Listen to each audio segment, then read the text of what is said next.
A loud menacing howl echoed throughout the night as the Kyuubi no Kitsune attacked the peaceful village of Kanahegakure/Konoha. Each ninja that was sent to the battle to stop the Kyuubi were considered masters.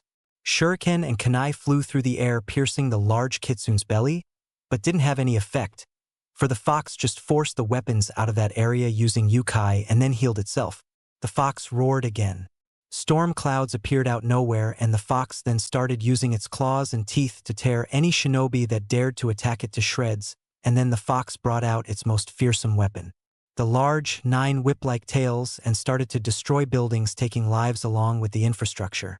You foolish humans stand no chance against me, but because of your courage to try and stop me from destroying your pathetic village, you all have my respect. Before you die. Wahahaha. After the fox's little speech, the fox resumed its destruction with a large vulpine grin on its face as everything in its path was destroyed. Katan, Gukakyu no Jutsu, a group of ninja yelled. Large fireballs blasted out of their mouths and hit the large fox in its face, hoping to at least hurt it if not kill it with that blow. The smoke then cleared, and to the ninja's surprise, there wasn't even a scratch on the beast's face. The shinobi gasped in fear and horror. Nothing would be able to stop the Kyuubi. That tickled, the fox said with a large grin. Its large red eyes stared down the shinobi, metaphorically, turning those who looked into it to stone. The Kyuubi's ears then perked up and then started to growl as its new enemy, a giant toad wearing what looked like a bathrobe and carrying a big-ass dagger, with a man on its head. The man was carrying a bundle in his arms. However, this is no ordinary man. This is the famous blonde-haired Yandame Hokage, nicknamed as the Yellow Flash, Namikaze Minato. Kyuubi Yubaka, why are you attacking Konoha? Bellowed the toad to Kyuubi. The fox snorted at the toad. Gamabunta, /n. The giant toad. You always were a fool. Now step aside before I have to crush you with this pathetic village, roared the Kyuubi. Never, Bunta said with an icy tone and a huge amount of killing intent towards the fox. The toad and fox then began to battle, and while this was going on, Minato was doing some hand signs that would end being the last ones he would ever make. Bunta, I'm going to start the ceiling, yelled Minato his summon. Alright. Bunta then backed away as Minato did some hand signs. Snake, boar, ram, rabbit, dog, rat, bird, horse, snake, Fuin Jutsu.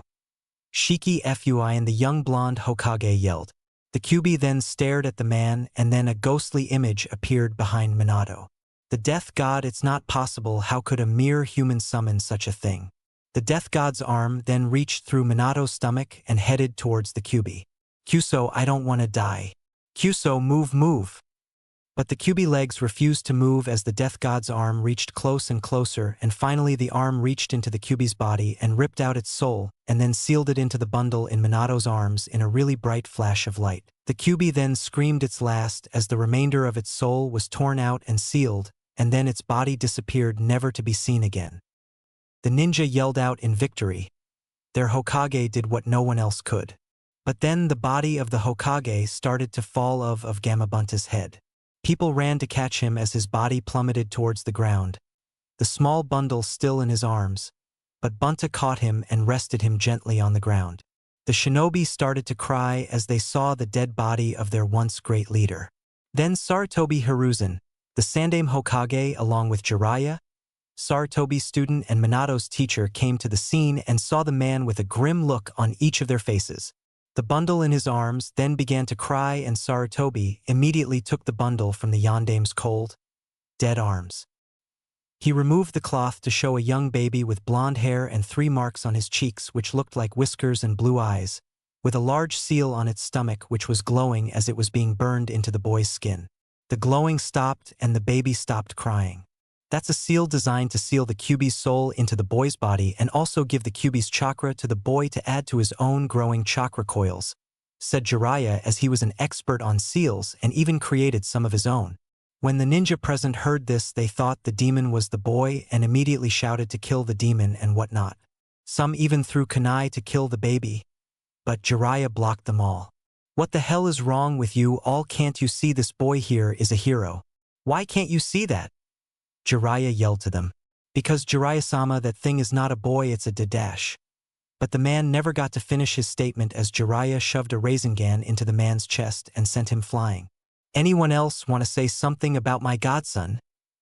Such fools, they don't even know the difference between a demon and a young burdened with something no one should have to deal with, thought Sarutobi.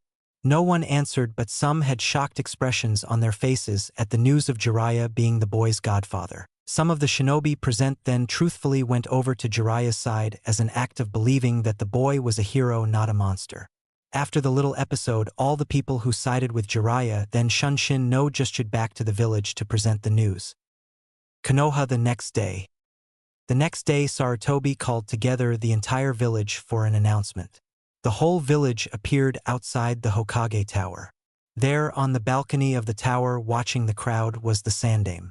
Everyone stopped talking and mumbling about why the Hokage called together the entire village for an announcement, but whatever it was, it must be important. My treasured villagers, Sarutobi started. Due to the death of our beloved Yondaime Hokage, I will be reinstated into the position of Hokage again. The people were sad for the death of their leader, but cheered at the news that someone they can trust will be their leader.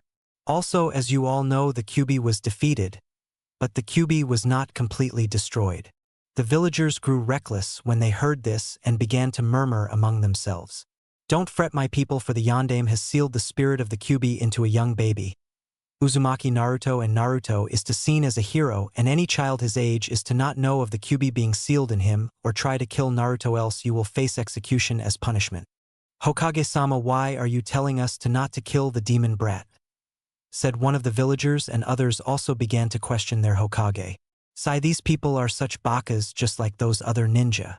They only see the demon, not a young boy. And obviously most of them are. Well, that is all, said the Sandaime Hokage, and with that he left to do what most likely be tons of paperwork. This is the beginning of the tale of Uzumaki Naruto, the elemental fox. 12 years later. It was a beautiful day in the village of Kanahagakure. The birds are singing. The sun is shining brightly in the sky. The villagers were walking the streets doing their daily routines. The Sandaime Hokage watched his beloved village from the Hokage Tower with a small smile on his face. It really was a peaceful, relaxing Naruto. Okay. Maybe not so peaceful and relaxing, and with that the Hokage looked at the Hokage faces to discover them covered with graffiti. The Hokage faces were stone monuments that were to show all the Hokage for the people of Konoha to remember there was someone looking out for them, and now said faces were all colored with red swirls and what looked like blood, obviously red paint, coming from their nostrils. The Hokage sighed and then went to combat the most hated enemy of every Kage. Paperwork. I wish I knew how to get this stuff done quicker, because this is bullshit. Down in the streets of Konoha, a young 12-year-old boy wearing an orange jumpsuit and blue ninja sandals was running through the streets of Konoha. He had spiky blonde hair, electric blue eyes, and on each side of his cheek, he had 3 whisker-like marks, and wearing a pair of goggles on his forehead, and even some of the Umbu Black Ops were following him. This is Uzumaki Naruto, Jinchuriki of the Kyuubi no Yoko. Ha ha ha, you'll never catch me, you dickless homos, yelled our blonde protagonist. Get back here, you little gaki, so you can face your punishment, yelled a few of the shinobi.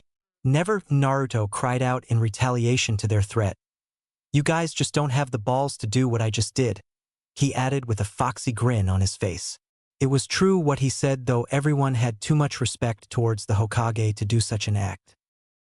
Jumping past a fence, Naruto sped away with the Chunin and Jounin still hot on his trail. The Umbu, the greatest ninja assassins in all of Konoha, could not put up with any more humiliation of not being able to catch a 12-year-old boy and left. A few seconds later, the fence started to laugh. Naruto dropped his disguise, which was a sheet that was colored in the same shade and had the same characteristics as the fence. This was a very often used disguise by Naruto as a use of escape after his pranks. Hee. Those guys just can't catch me. Date Bayo? He said with a large fox-like grin on his face. Naruto then turned to go when his face suddenly smacked into something. Itai. Naruto looked up with a pained expression on his face from coming in contact with a Chunin vest that belonged to his ninja academy teacher Yumino Irika. The scarred-faced ninja looked down on Naruto with a glare that could kill someone. Hiya Irika-sensei, he said with a sheepish smile. How are you today? How does he always manage to find me? Naruto thought, Naruto, you're supposed to be in class, he yelled. Then his voice calmed as though nothing had happened. Now come with me, you little gaki. And Irika dragged the blonde, who had a scowl on his face, back to the academy. Naruto, what am I going to do with you? The young Chunin thought with a confused expression on his face. Back at the academy, Naruto was tied to a chair in front of the whole class, which was laughing at his predicament. Naruto looked down at the ground with a scowl on his face. I'll show them. Naruto thought to himself. I'll show them all. Once I become a genin, I'll remove the stupid mask of happiness and show my true self, then all of them will give me the respect I deserve. Especially Sakura.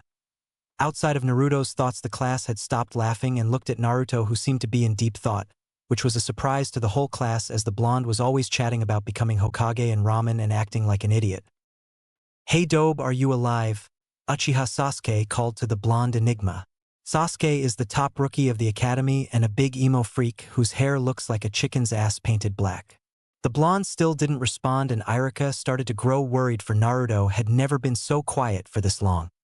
After a few minutes, Naruto looked up and saw everyone staring at him. He blinked. What? Why is everybody looking at me like that? He questioned. Irika sighed in relief, glad to have the blonde loudmouth back in the real world. Now, seeing how that Naruto has returned to the land of the living, he started. Naruto scowled at that remark. You all shall now do the henge no jutsu and henge into me because of Naruto's inability to come to class on time. The whole class groaned and shot a series of rude remarks and curses towards our blonde hero. The students lined up and each one performed a perfect henge of their teacher. Haruno Sakura called Irika. Sakura was one of the fangirls of Sasuke. She has long, pink hair and emerald green eyes and wears a red dress and blue ninja sandals.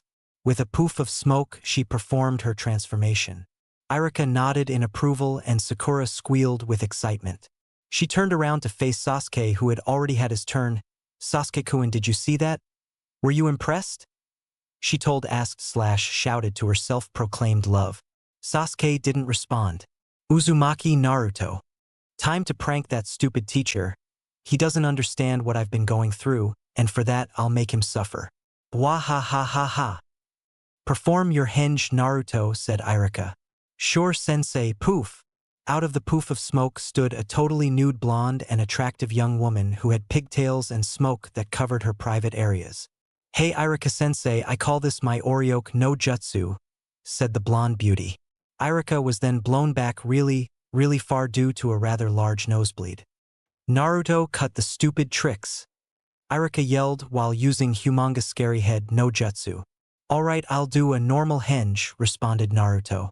Naruto then transformed into a perfect copy of Irika-sensei, reverted back to normal and walked away with a large grin on his face, unaware of the pale eyes of a young love-struck Hyuga Hinata watching his back.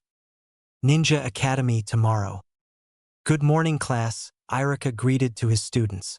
Good morning, Irika-sensei, all the students replied. As you all know, today is the day you all are to have your genin exams, so please be prepared, advised Irika. This exam comes in 3 parts. The first part is a written exam, then you have a weapons test, and then we test you on the Bunshin no Jutsu. Is everyone clear? Yes, sensei, replied the academy students. Right, the exams will begin now. Kyuso, thought Naruto, even though my dumbness is a mask, my ability to pass one stupid paper isn't. And I can't even do a Bunshin to save my life. No, I mustn't give up Datebeo.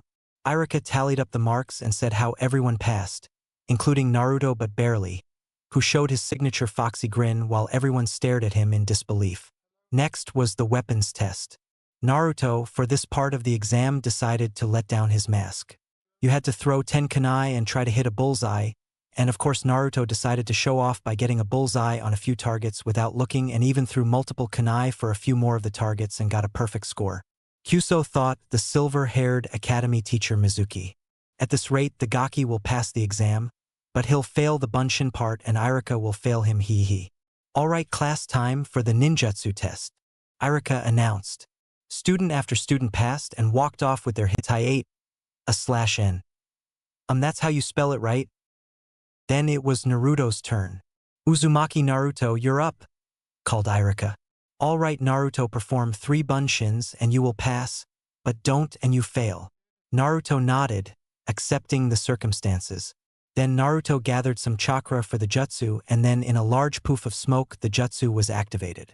When the smoke cleared, one pale-looking Naruto Bunshin that looked like it had just went through torture and had diarrhea appeared. Iruka twitched at the poor attempt at making the Bunshin. Then he breathed in deeply and then calmly said, "I'm sorry Naruto, I know you tried your best, but you fail." Naruto looked down at the ground with a grim look on his face. "Oh come on Iruka. Naruto did try his best, just let him pass," said Mizuki-sensei. Naruto looked back up with hopeful eyes, but then drooped back into depression after being rejected the second chance, or rather fourth chance, since he failed the exam 3 times.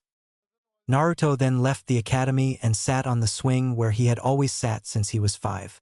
He stared at all the students, each wearing a hitayate on their foreheads, arms etc., and chatting with their parents, something he didn't have. This pushed Naruto's depression to be even greater, and then not being able to stand watching it anymore, he ninja jumped back to his apartment with an unexpected visitor following him, and this visitor had a large sadistic grin. Naruto's apartment roof. Naruto sat on the roof of his apartment staring at the setting sun in the distance with a sad expression on his face. Then a friendly tap on the shoulder freed him from his daydreaming. He turned around in surprise and saw Mizuki-sensei. "WW, what are you doing here?"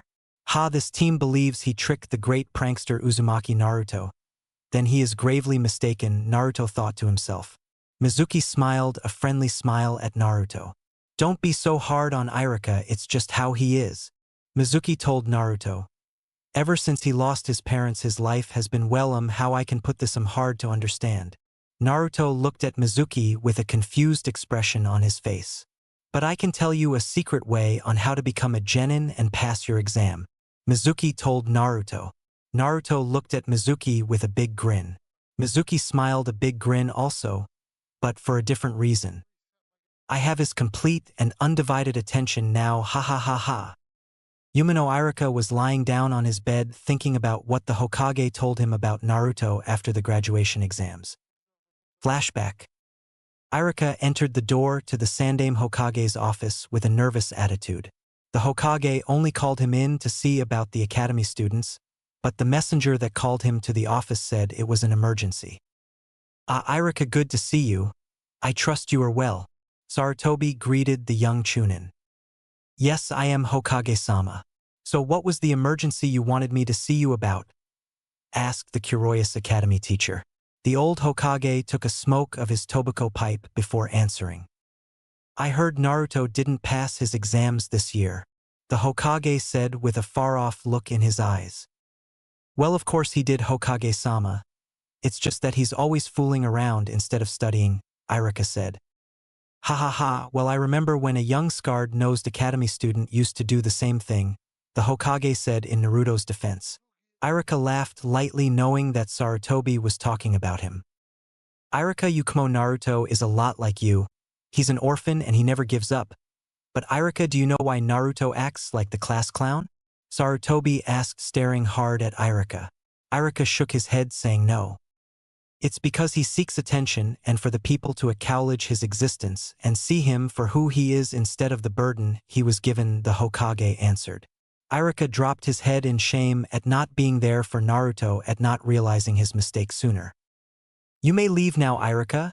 Oh, and Iruka, please try to help Naruto when he's struggling. All he needs is a loving hand to guide, and he will become an excellent shinobi," Sarutobi said with a grandfatherly smile. Iruka nodded and smiled as well and left with a respectful bow. End flashback. Then Iruka heard a frantic knocking on his door after his little flashback. He got off his bed and walked to the door. He opened it to see a panicking Mizuki. "Mizuki, what are you doing here? What's wrong?" Iruka asked, getting a bit frantic himself. "It's Naruto, Iruka. He's snapped and stolen the forbidden scroll. Hokage-sama wants us to meet him immediately," Mizuki yelled. "What? Hold on, I'll go get dressed," Iruka said as he rushed to his room and put on his Chunin vest and sandals and hitayate, and then rushed to the Hokage tower where other Chunin and some Jonin were waiting, talking about what would happen to the scroll in Naruto's hands. "Settle down, people," called the Hokage to his trusted ninja. As you all know, Naruto has stolen the Forbidden Scroll and we need to find him, and quickly, for the Kyuubi within Naruto could take over his body and use one of the jutsu in that scroll to break free, so I want you all to bring back the scroll and Naruto alive, the Sarutobi said, with the last word dripping with killing intent towards those who were thinking of harming Naruto. Now Ike, the Hokage, said in a commanding voice. Hi, the ninja said, and then blurred away. Meanwhile, in a nearby forest, Naruto was sitting down in the forest looking over the scroll with a serious look on his face. Okay, so the first jutsu here is Kagebunshin no Jutsu. This jutsu is very useful. The user creates perfect solid copies of him/herself, and when dispelled the user gains information or techniques the clone has learned. Naruto read to himself. Naruto then smiled his famous foxy grin. He could have endless sparring partners, pranking buddies, and he could jutsus in less time. Okay, I'll start learning this jutsu, and then once I master it I'll learn the other jutsu I find useful to add to my jutsu repertoire, Naruto said, and then began practicing his soon-to-be signature technique.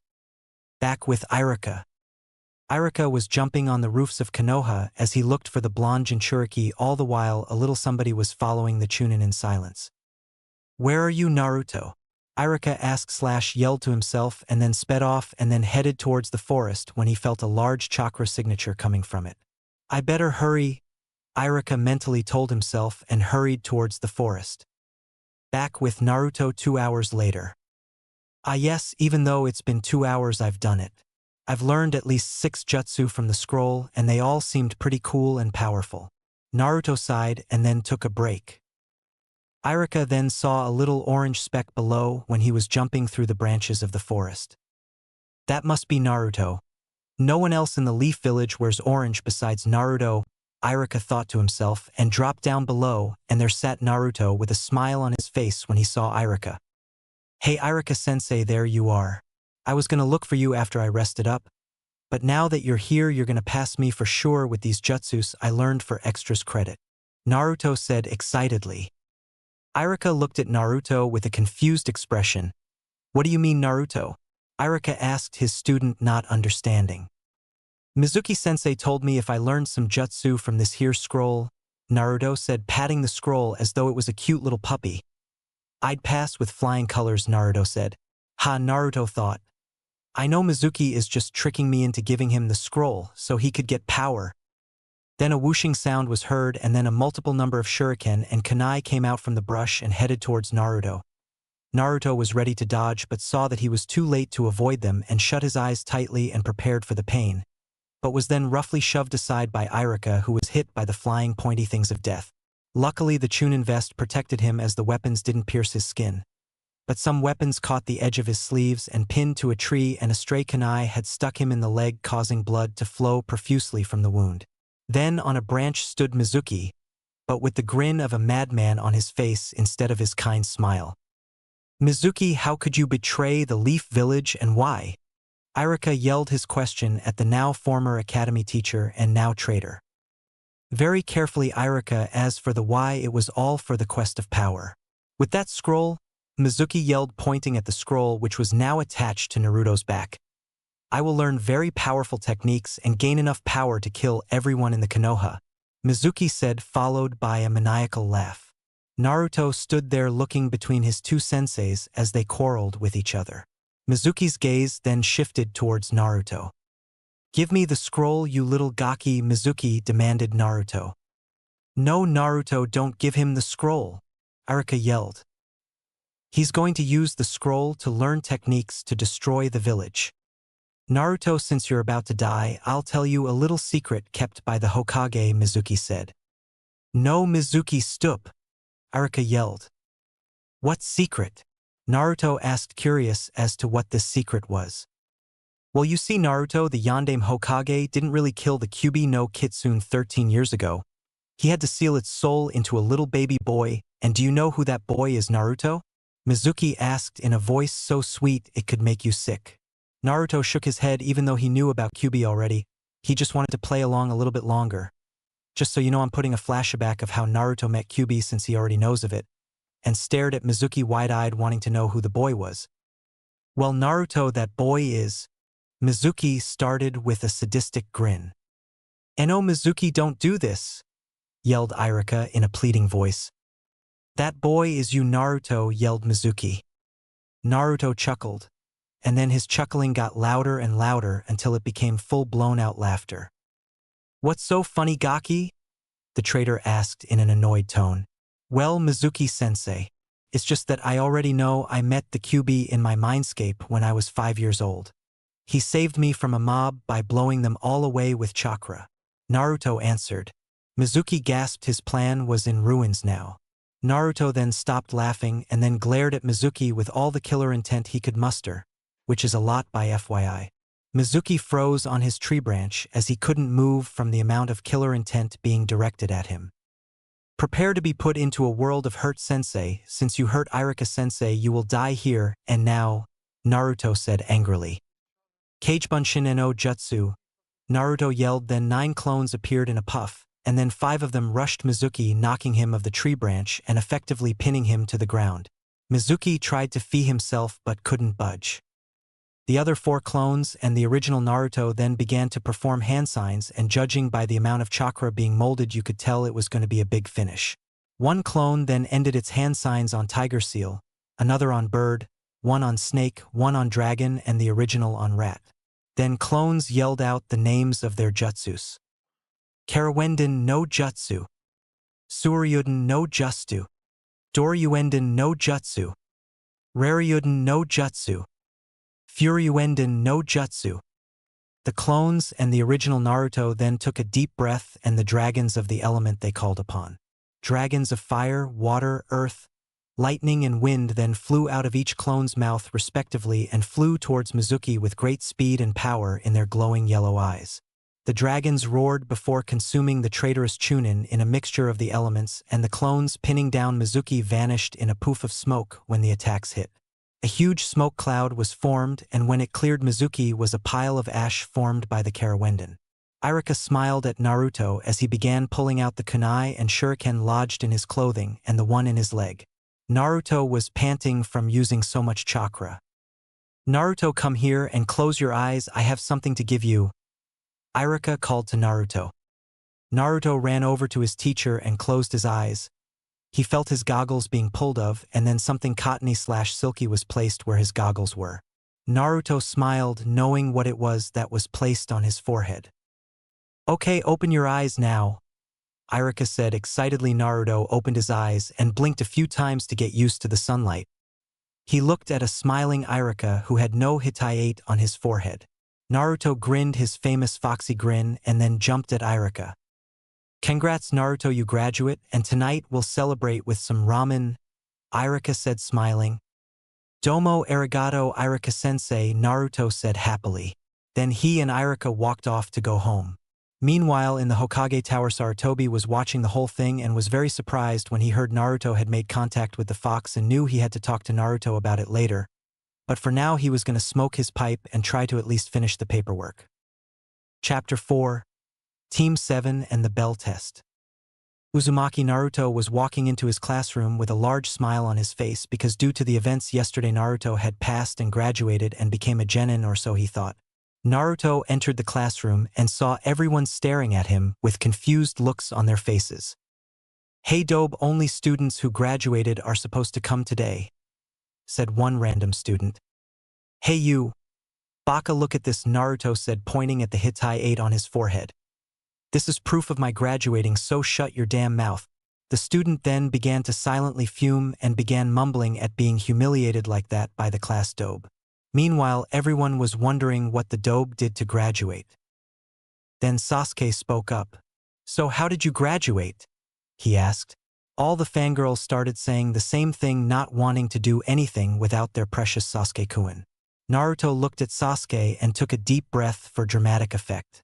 Everyone in the class listened intently on what Naruto had to say, for they too were curious as to how Naruto graduated. "It's a secret," Naruto said in a calm tone with a huge grin on his face as he saw the class reaction to his statement. Everyone's faces faltered while some sweat dropped.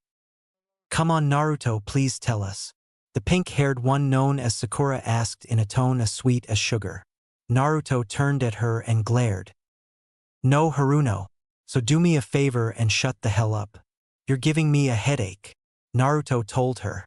Everyone in the class, except Sasuke, who raised his eyebrow in a curious fashion, gasped at what Naruto had just told Sakura. They all knew that Naruto had never called Sakura anything but Sakura-chan because he had a crush on her, but based on what he just said, one thing came to the other students' minds. He doesn't like Sakura anymore, they all thought. Naruto then walked up to take a seat and saw there was one empty seat next to the Hyuga heiress, Hinata. He then went and took his seat next to her and noticed the quick glances she took at him and blushed when he caught her staring at him. Naruto sighed and then faced her. Hinata, look. I know you were taking those glances at me when you think I'm not looking because I know you like me, Naruto started. Hinata squeaked when she heard that Naruto knew about her no longer secret crush on the blonde Jinchuriki. Look, Hinata, the thing is that I don't like you in that way, Naruto said. Hinata's head then dropped when she heard this news, thinking she no longer had a chance to gain his love. But he continued. Hinata looked up with hope in her eyes. There's a but, she thought. Maybe if we hung out more, my feelings for you could change from that of a friend to something more, he finished. Hinata then looked at Naruto and her face then became like that of a tomato and then fainted from the blood rush. Naruto luckily caught Hinata before she could fall and then rested her down onto the desk so it would look like she was sleeping. Irika then walked into the classroom and saw all of his students staring at Naruto. They must all be wondering how Naruto graduated, Irika thought with a chuckle. All right, class, settle down, Irika said. The class immediately stopped their conversations about how and why Naruto graduated. As you all know, you are now Genin and I will be calling the team members for each team. Each team will have 3 members and will be trained by a Jonin sensei. Okay, I will now call out the team numbers and their members. Irika said. All of the Sasuke fangirls thought the same thing. That Sasuke was going to be on their team. Irika called the names of the first 6 teams and told them who their Jonin sensei was and then came. Team 7 is Uzumaki Naruto, Haruno Sakura and Uchiha Sasuke. Your Jonin sensei is Hatake Kakashi, Irika called. Naruto immediately stood up to object as to why Sasuke and Sakura were on his team. Irika told him it was because of the best to worst ratio and that was that. Naruto then sat down and thought of pranks to try and torment Sasuke. Sakura then hit Naruto in the head while Sasuke just looked out the window. Team 8 is Hyuga Hinata, Aburame Shino and Inuzuka Kiba. Your sensei is Yuhi Kurinai, Irika said. Kiba hooped with joy as his name was said while his dog Akamaru barked in approval.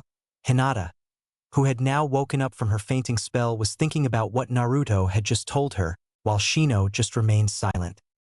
Now Team 10 is Yamanaka Ino, Akimichi Chuji and Nara Shikamaru. Your sensei is Sarutobi Asuma, and that's all the teams. Please wait until your Jonin senseis arrive to pick you up. And before I leave, just one piece of advice. When on a mission, even one little mistake could cause disaster for your team and jeopardize the mission. So be careful out there. Irika said with a smile and then left the classroom. Then all the Jonin senseis came to pick up their Genin teams. All except for Team 7, who had been waiting for over 3 hours and counting. When is this guy going to come and pick us up? It's been over 3 hours? Sakura complained. Naruto and Sasuke just shrugged. But then Naruto got an idea. He looked around and found a stray bucket in the corner of the classroom. He went and picked it up and placed it above the door and secretly filled the inside of the bucket with chakra, so it would add extra stickiness for when it fell on their sensei's head. What are you doing, Naruto? Sakura asked. Just giving our sensei a little punishment for being late, Naruto replied with a foxy grin on his face. Dobe, our sensei is a Jonin, he's not going to fall for such a pathetic prank, Sasuke said in a bored tone. Yeah, Naruto, Sasuke-kun is right, Sakura said, wanting to back up her crush's words. But inner Sakura thought it was a great idea and began to chuckle evilly. Naruto scowled at them both and went to take his seat when he heard footsteps approaching the door. The opened and the bucket fell on top of a mop of gravity-defying silver hair. The Jonin began to try and pry the bucket off his head while Naruto was laughing his ass off and bragging to Sasuke at how his prank had succeeded. Kakashi then finally pried of the bucket and glared at Naruto. That Gaki used chakra to stick the bucket to my head, Kakashi thought. Kakashi glare then changed to smile as his visible eye changed into an upside-down U. My first impression of you all is that I hate you three, Kakashi said. The three genin glared at him for disrespecting them. Well then meet me on the academy roof, so see ya, and he disappeared in a poof of smoke. The genin looked at each other and shrugged and left for the roof. When they reached the roof, they found their Jonin sensei waiting for them. Hey guys, about time you reached here, Kakashi said. The genin didn't answer and just sat down on the little bench that just happened to be there. Kakashi then cleared his throat and took out a little book called Ika Ika Paradise. So why don't you all tell me about yourselves? You know, name, likes, dislikes, hobbies, favorite animal and dreams for the future. Kakashi asked his three new disciples. Sakura spoke up. Sensei, why don't you go first? Sakura asked with a grin as she wanted to know about her mysterious one-eyed sensei. Kakashi sighed and put away his book. Okay, my name is Hataki Kakashi. My likes and dislikes are none of your business. My hobbies are a secret that no one should know about. My favorite animal is the dog and my dreams are none of your business. Okay, your turn, Pinky, Kakashi finished with a smile. The three genin sweat dropped. All the learned was his name and favorite animal. My name is Haruno Sakura. I like. She took a glance at Sasuke and giggled with a slight blush in her face. I dislike Naruto and perverts. Naruto didn't say anything as Sakura continued her description. My hobbies are. She took another glance at Sasuke and giggled. And my dreams for the future are. She looked again at Sasuke and blushed a deep crimson and giggled a bit louder than before. Kakashi sighed and shook his head at Sakura antics. This girl is more interested in boys than in being a ninja. I'm gonna have snap her out of it soon or their teamwork will suck, Kakashi thought. Okay, you next, chicken head, Kakashi said, pointing at Sasuke. Sasuke glared at Kakashi for insulting his hair. My name is Uchiha Sasuke. I like training and katan jutsus. I dislike fangirls and people who insult my hair. My hobbies are training. My favorite animal is the hawk and my dream is more of an ambition. I wish to restore my clan and kill a certain man. Sasuke finished, the last part dripping with killing intent. Looks like he's too focused on achieving power to kill his brother. I need to show him the art of teamwork, so he can become truly strong, Kakashi thought. Okay, you next, Blondie, Kakashi said, pointing at Naruto. Okay, my name is Uzumaki Naruto. I like training, learning new jutsus, so I can add them to my repertoire of already amazing jutsus and ramen. I dislike Sakura and the 3 minutes it takes to cook ramen. My favorite animal is the fox and my dreams for the future is to become the greatest Hokage so that people will finally see for who I am instead of the burden that I carry, Naruto said with confidence. Kakashi smiled. I see a great future for this boy. All I have to do is bring up their teamwork and they'll do fine as a genin team, he thought. Okay guys, meet me at the bridge at Training Grounds 7 tomorrow for your true genin test at 9 a.m. And don't eat breakfast, you'll barf. Kakashi then turned to leave when Sakura asked, But sensei, I thought we were already genin. Why are we taking another test? Well, Sakura, the one at the academy was to test to see if you had the knowledge to be genin. This true genin test is to test your skills to see if you truly be genin. Kakashi answered. Naruto, come with me. Kakashi added. Naruto raised his eyebrows. Why would their sensei want to talk to him, so he just ignored it and walked with the one-eyed jonin. Naruto, the Hokage, wants me to escort you to his office for an immediate private conversation concerning your tenant, Kakashi told Naruto. Oh, that's why. Gigi probably wants to know how I met Kyuubi when I was 5. Wait, speaking of Kyuubi, I haven't talked to him in a while, Naruto thought. Hokage Tower, Sarutobi's office. Knock knock. The Hokage raised his head when he heard the knock on his door. Come in, he called. The door opened to reveal the blonde Jinchuriki and the perverted Sharingan user. Ah, Naruto, Kakashi. Good to see you, and Naruto, congratulations on passing and becoming a genin, Sarutobi said with a grandfatherly smile. Naruto beamed and said a thank you to the old Hokage. So, Gigi, what did you want to talk to me about? Naruto asked. Naruto, I wanted to talk to you about that night with Mizuki, the Hokage answered. Naruto nodded while Kakashi was getting very curious as to what was going on. Well, Naruto, on that night you said you had encounter with the Kyuubi when you were 5. Care to explain how this came to be? Sarutobi asked. Kakashi's eye widened. Naruto knows and encountered the Kyuubi. Now I'm really curious, he thought. Naruto nodded and proceeded to tell them the story. Well, Gigi, it started like this. Naruto started. Flashback. A young 5-year-old Naruto was running from a mob of villagers, turning every which way in order to lose them, but where he went they followed. Then he made a wrong turn and ended up at a dead-end alley. "We got you now, demon," said one of the people in the mob. "What did I do? I didn't do anything to you," Naruto screamed. "Shut up, demon spawn. We will kill you for your wrongdoings and for killing our friends and family," another person in the village said. Then Naruto felt pain everywhere as he was pummeled by fists and feet and stabbed by the occasional kunai. Then a voice appeared in Naruto's head. "I can save you, Kit, just tell me to make them go away and they will. Please make them go away, please, I don't want to be hurt anymore," Naruto told the voice. Then a large blast of red chakra exploded out of Naruto, blowing away the villagers and knocking them out. Naruto then fainted from the strain of using that chakra and passed out. Sarutobi appeared on the scene and took Naruto to the hospital to be healed. In Naruto's mindscape, Naruto was walking through a sewer-like complex, water splashing at his ankles with every step he took. Suddenly, a loud breathing sound was heard some distance away. Naruto followed it to find himself in a large room with a huge cage. There in the cage was a large red eye staring at Naruto. "Come here, boy," the thing in the cage demanded. Naruto, not wanting to anger the thing, walked forward. Then large claws went through the bars and tried to skewer Naruto. But Naruto didn't react on anyway, he just stood there staring at the claws. The claws then retracted back inside the cage. "I like you, Kit," so sense of fear when face to face with the mightiest of Bijou, Kyuubi no Kitsune, which just happens to be me, Kyuubi told Naruto. Naruto's eyes widened slightly. "So you are the reason why the villagers hate me so much, but I can understand why they want to hurt me now, though they are idiots if they cannot see the difference between the jailer and the tenant," Naruto said. Kyuubi laughed at Naruto as he was talking to himself. "Hey Kit," the Kyuubi interrupted Naruto's one-sided conversation. Naruto stopped talking and looked up at the fox. "Yeah," Naruto responded. "Well Kit, this is your mind, so why not change the scenery a bit? I mean, sewer pipes are so dull." "How do I do that?"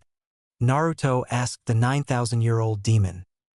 "Just think about a place, for example a meadow, and the place will change to that from a sewer to that of a meadow, so try it out," Kyuubi told Naruto with a large vulpine grin. Naruto then closed his eyes and thought of a meadow. Then a bright flash came out of nowhere. Naruto opened his eyes and instead of the sewer they were in a meadow with lush green grass, a small pond, a big blue sky and a few trees here and there. "Good job, Kit." Naruto looked to his left and a large fox about the size of a horse. "Kyuubi, is that you?" Naruto asked. Yes, it is, Kit, but you're probably wondering why am I so small," Kyuubi said. Naruto nodded at to why the Kyuubi was so small. "Well Kit, we demon foxes can change our size at will since we are master pranksters," Kyuubi said with a grin. "Anyway Kit, I was wondering, do you want me to train in the art of the Kitsuniken?" Naruto looked wide-eyed at the fox. The all-powerful Kyuubi wanted to train him of all people. Naruto grinned and nodded in approval. The fox smiled and then a whirlwind of chakra formed around the fox, and then when the wind died down there stood a man in about mid-30s with red hair, red eyes with black slits, wearing a white and gold kimono, for males, with silver flames on the bottom, and had 2 red furry fox ears peeking out of his red hair and 9 fox tails swishing behind him. "Kyuubi, is that your human form?" Naruto asked. "Why yes it is, Kit, you know you're smarter than you look," Naruto, Kyuubi said. Naruto smiled his foxy grin at the compliment Kyuubi gave him. "Now Kit, prepare to feel like shit because we will start your training tomorrow. You will only stop to eat or if you have to use the bathroom, understood?" Kyuubi asked/said. Naruto nodded, agreeing to the terms Kyuubi set for his training, not realizing his mistake. But it's too late now. End flashback. And that was how I met Kyuubi, and how I am now a master of the Kitsuniken. Naruto finished as his flashback story ended. The Hokage and Kakashi stared wide-eyed at Naruto. This boy was training with the fox and could communicate with it. The Hokage smiled, for Naruto now had someone to talk to if he was lonely. Well, good for you, Naruto, you've made a new friend and now have a second sensei to train you, said the Hokage. Kakashi, on the other hand, thought otherwise. Naruto, how could you agree to train with the monster that nearly destroyed our village and cost the Yondaime his life? Kakashi practically screamed. Naruto turned to Kakashi and glared hard at him. 3 things Kakashi. 1. Kyuubi didn't attack Konoha intentionally. He told a man with eyes like a snake used a brain-controlling jutsu on him and forced him to go and destroy Konoha. 2. The Kyuubi was the only one who took care of me in my times of need and trained me to defend myself, while you Kakashi would not even give a second thought to train me. And 3. Kyuubi acts like a father to me than any other person in the world besides my real father. Naruto said, his voice dripping with killer intent. Towards Kakashi. Kakashi looked down in shame. It was true. He would have never agreed to train Naruto until now in the Kyuubi, and he failed to protect Naruto when he was his Umbu guardian. But then realized who the snake-eyed man was, and so did Sarutobi. It was Orochimaru, no doubt about. I'm sorry, Naruto. I didn't know, and also the man who probably took control of Kyuubi was an S-class Konoha missing nin known as Orochimaru. Kakashi said, hoping the last part will back up his apology. And it succeeded. Apology accepted, senseis. Now then, can you tell me about what we are going to do for the test? Naruto asked excitedly. Kakashi sighed for being forgiven but then began to chuckle when Naruto asked about the test. You'll find out tomorrow, Naruto. Have some patience, Kakashi said with an upside-down UI, noting that he was smiling. Naruto nodded and then headed home to get some sleep. The next day, our blonde hero groggily got up from his bed and took a quick shower and then dressed himself in some new clothes he never used to wear, that he got for his birthday. It was a black t-shirt with a red shuriken on the back and the kanji for Uzumaki on the front, which Naruto wore over his vest. The vest is a weighted vest that is kind of like a bulletproof vest that cops wear. Instead, this one protects from kunai and shuriken, and some long blue pants, like the ones from Shippuden except in blue, which reached just below the ankles, and his now black ninja sandals which he got from the Sandaime. He ate a small breakfast of cup ramen and milk and then headed out the door. Oh shit. Kyuubi, I ate breakfast when Kakashi-sensei said not to now, I'm gonna barf a whole lot, Naruto mentally said to father figure. Don't worry, Kit. I've heard that Kakashi is always late, so that breakfast will do you some good, and well, I just to thank you for sticking up for me yesterday. But do you really think of me as a father? Kyuubi said to Naruto. No problem. Consider it a thank you for teaching me the Kitsuniken and those chakra control exercises. I'm gonna show that Uchiha team and Haruno bitch just what I can do, and yes, I do think of you as a father, because you were there for me when I was hurt and comforted me whenever Sakura turned me down, so arigato. Kyuubi Tausen, Naruto said. Oh come on Kit, don't do that, you're making me tear up sob. It's just so nice to hear somebody say that to me. Well then I will protect you with my entire being, Naruto. Kit, now hurry up, it's almost 9, you're gonna be late for your test. Naruto then cut off his connection to Kyuubi and sped off towards Training Grounds 7 for the test. When Naruto arrived at the training grounds, he found a brooding Sasuke ignoring a Sakura trying to ask him out on a date. Naruto chuckled at the sight and then greeted his teammates. Hey Sasuke team, Haruno-san, Naruto said as he greeted them. Dope, and it's about time you changed your clothes and developed some fashion sense. Sasuke greeted Naruto and continued to brood. Naruto just smiled and didn't say anything to counter Sasuke's insult. Hey Naruto, I was just wondering, why aren't you calling me Sakura-chan anymore? Sakura greeted, but was sad when Naruto didn't call her Sakura-chan, like he used to. Wait, why I am sad? This just gives me more time to try and swoon Sasuke, she thought.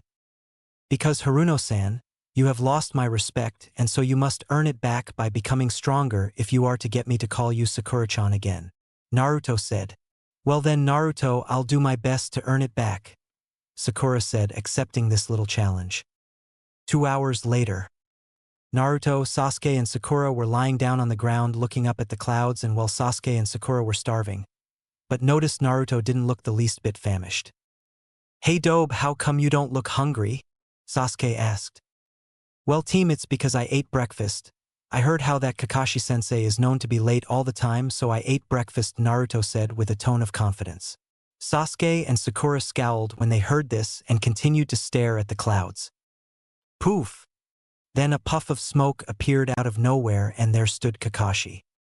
You're late, Sakura screamed. Well, I got lost on the road of life, Kakashi explained. Liar, Naruto screamed. Kakashi ignored them and then took out 2 bells from his weapons pouch. Your test is to try and steal these bells from me by noon, or else you guys will get to watch me eat the lunches I brought for you guys if you succeed. The genin now realized why he told them not to eat breakfast. It was for torturous purposes. So if you want to succeed, come at me with the intent to kill.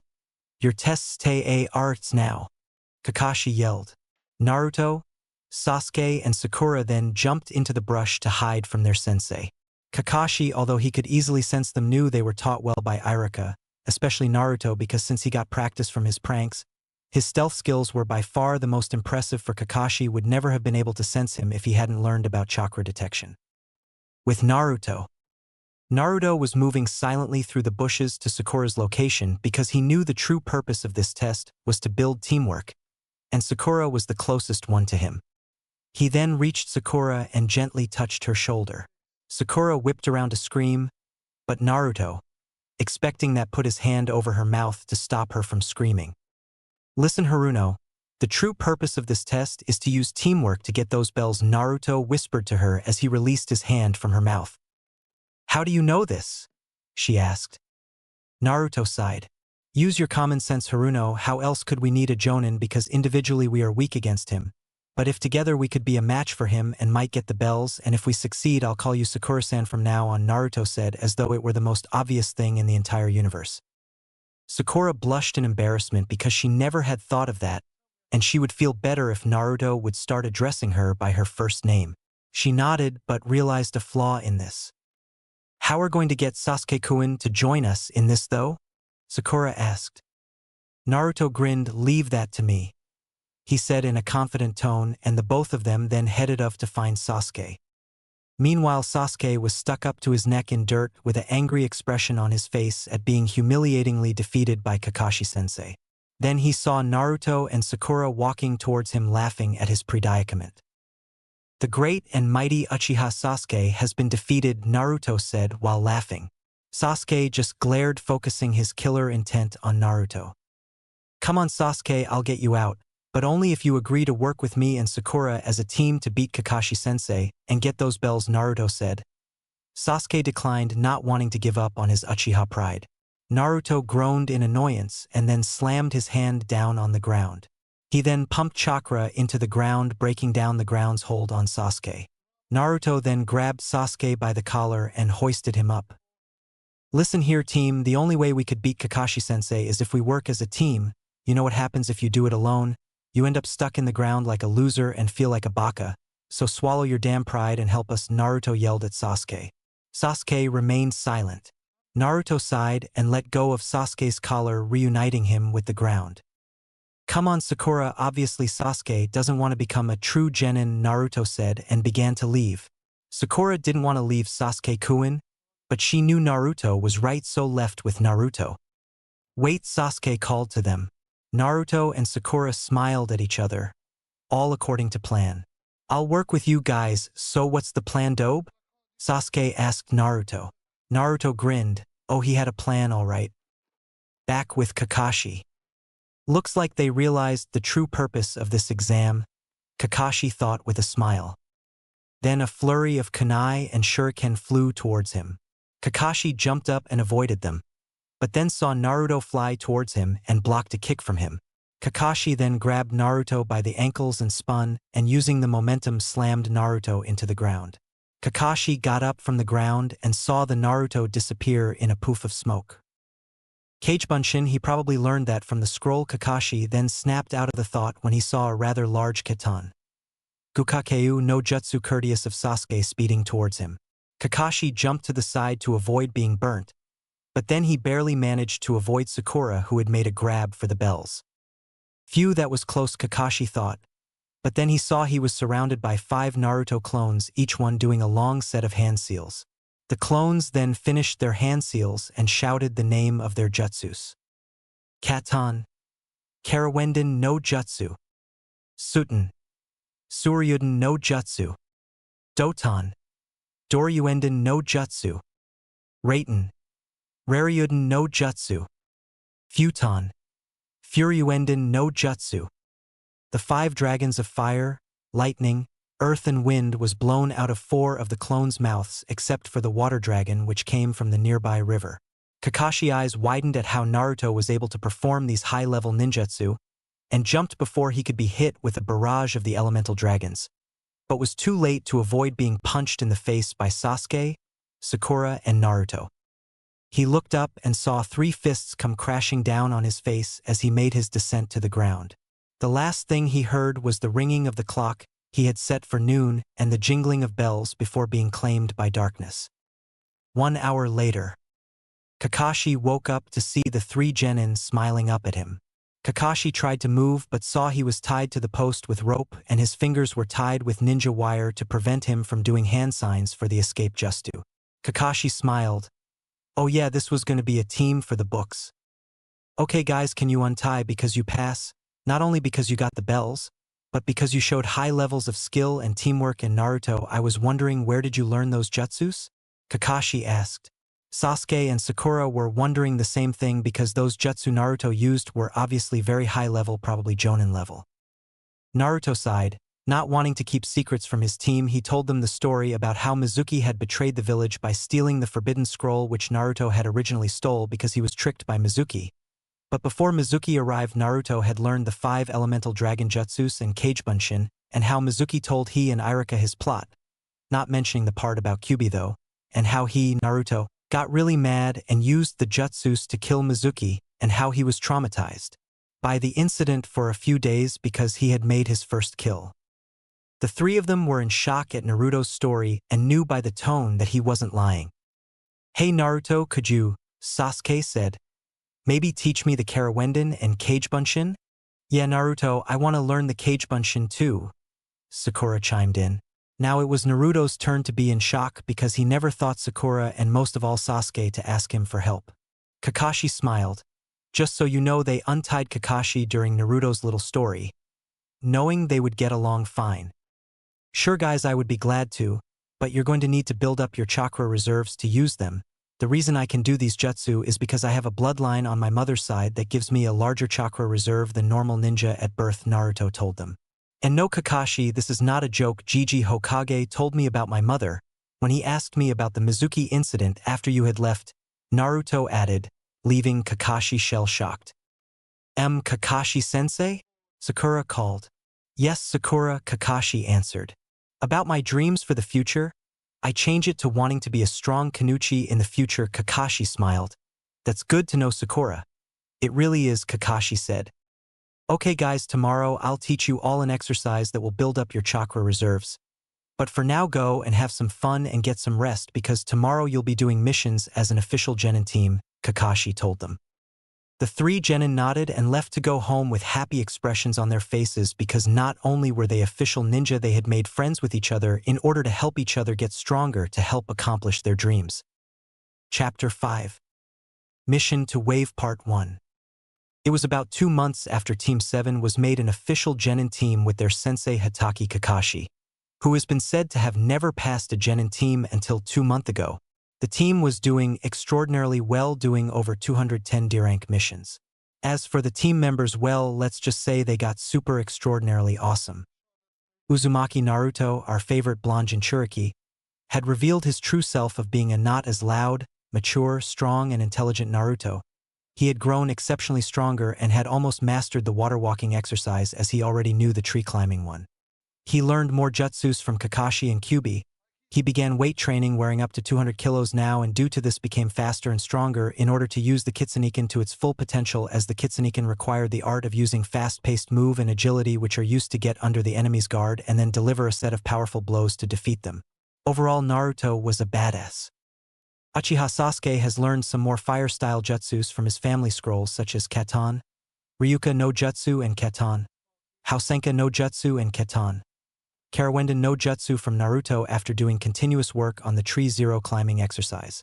He also learned a fighting style that he got from a scroll given to Hai by Kakashi called Wrath of the Dragon, which uses powerful and speedy blows which are being pounded on by the foe but lowers your guard and therefore very risky to use in a taijutsu battle.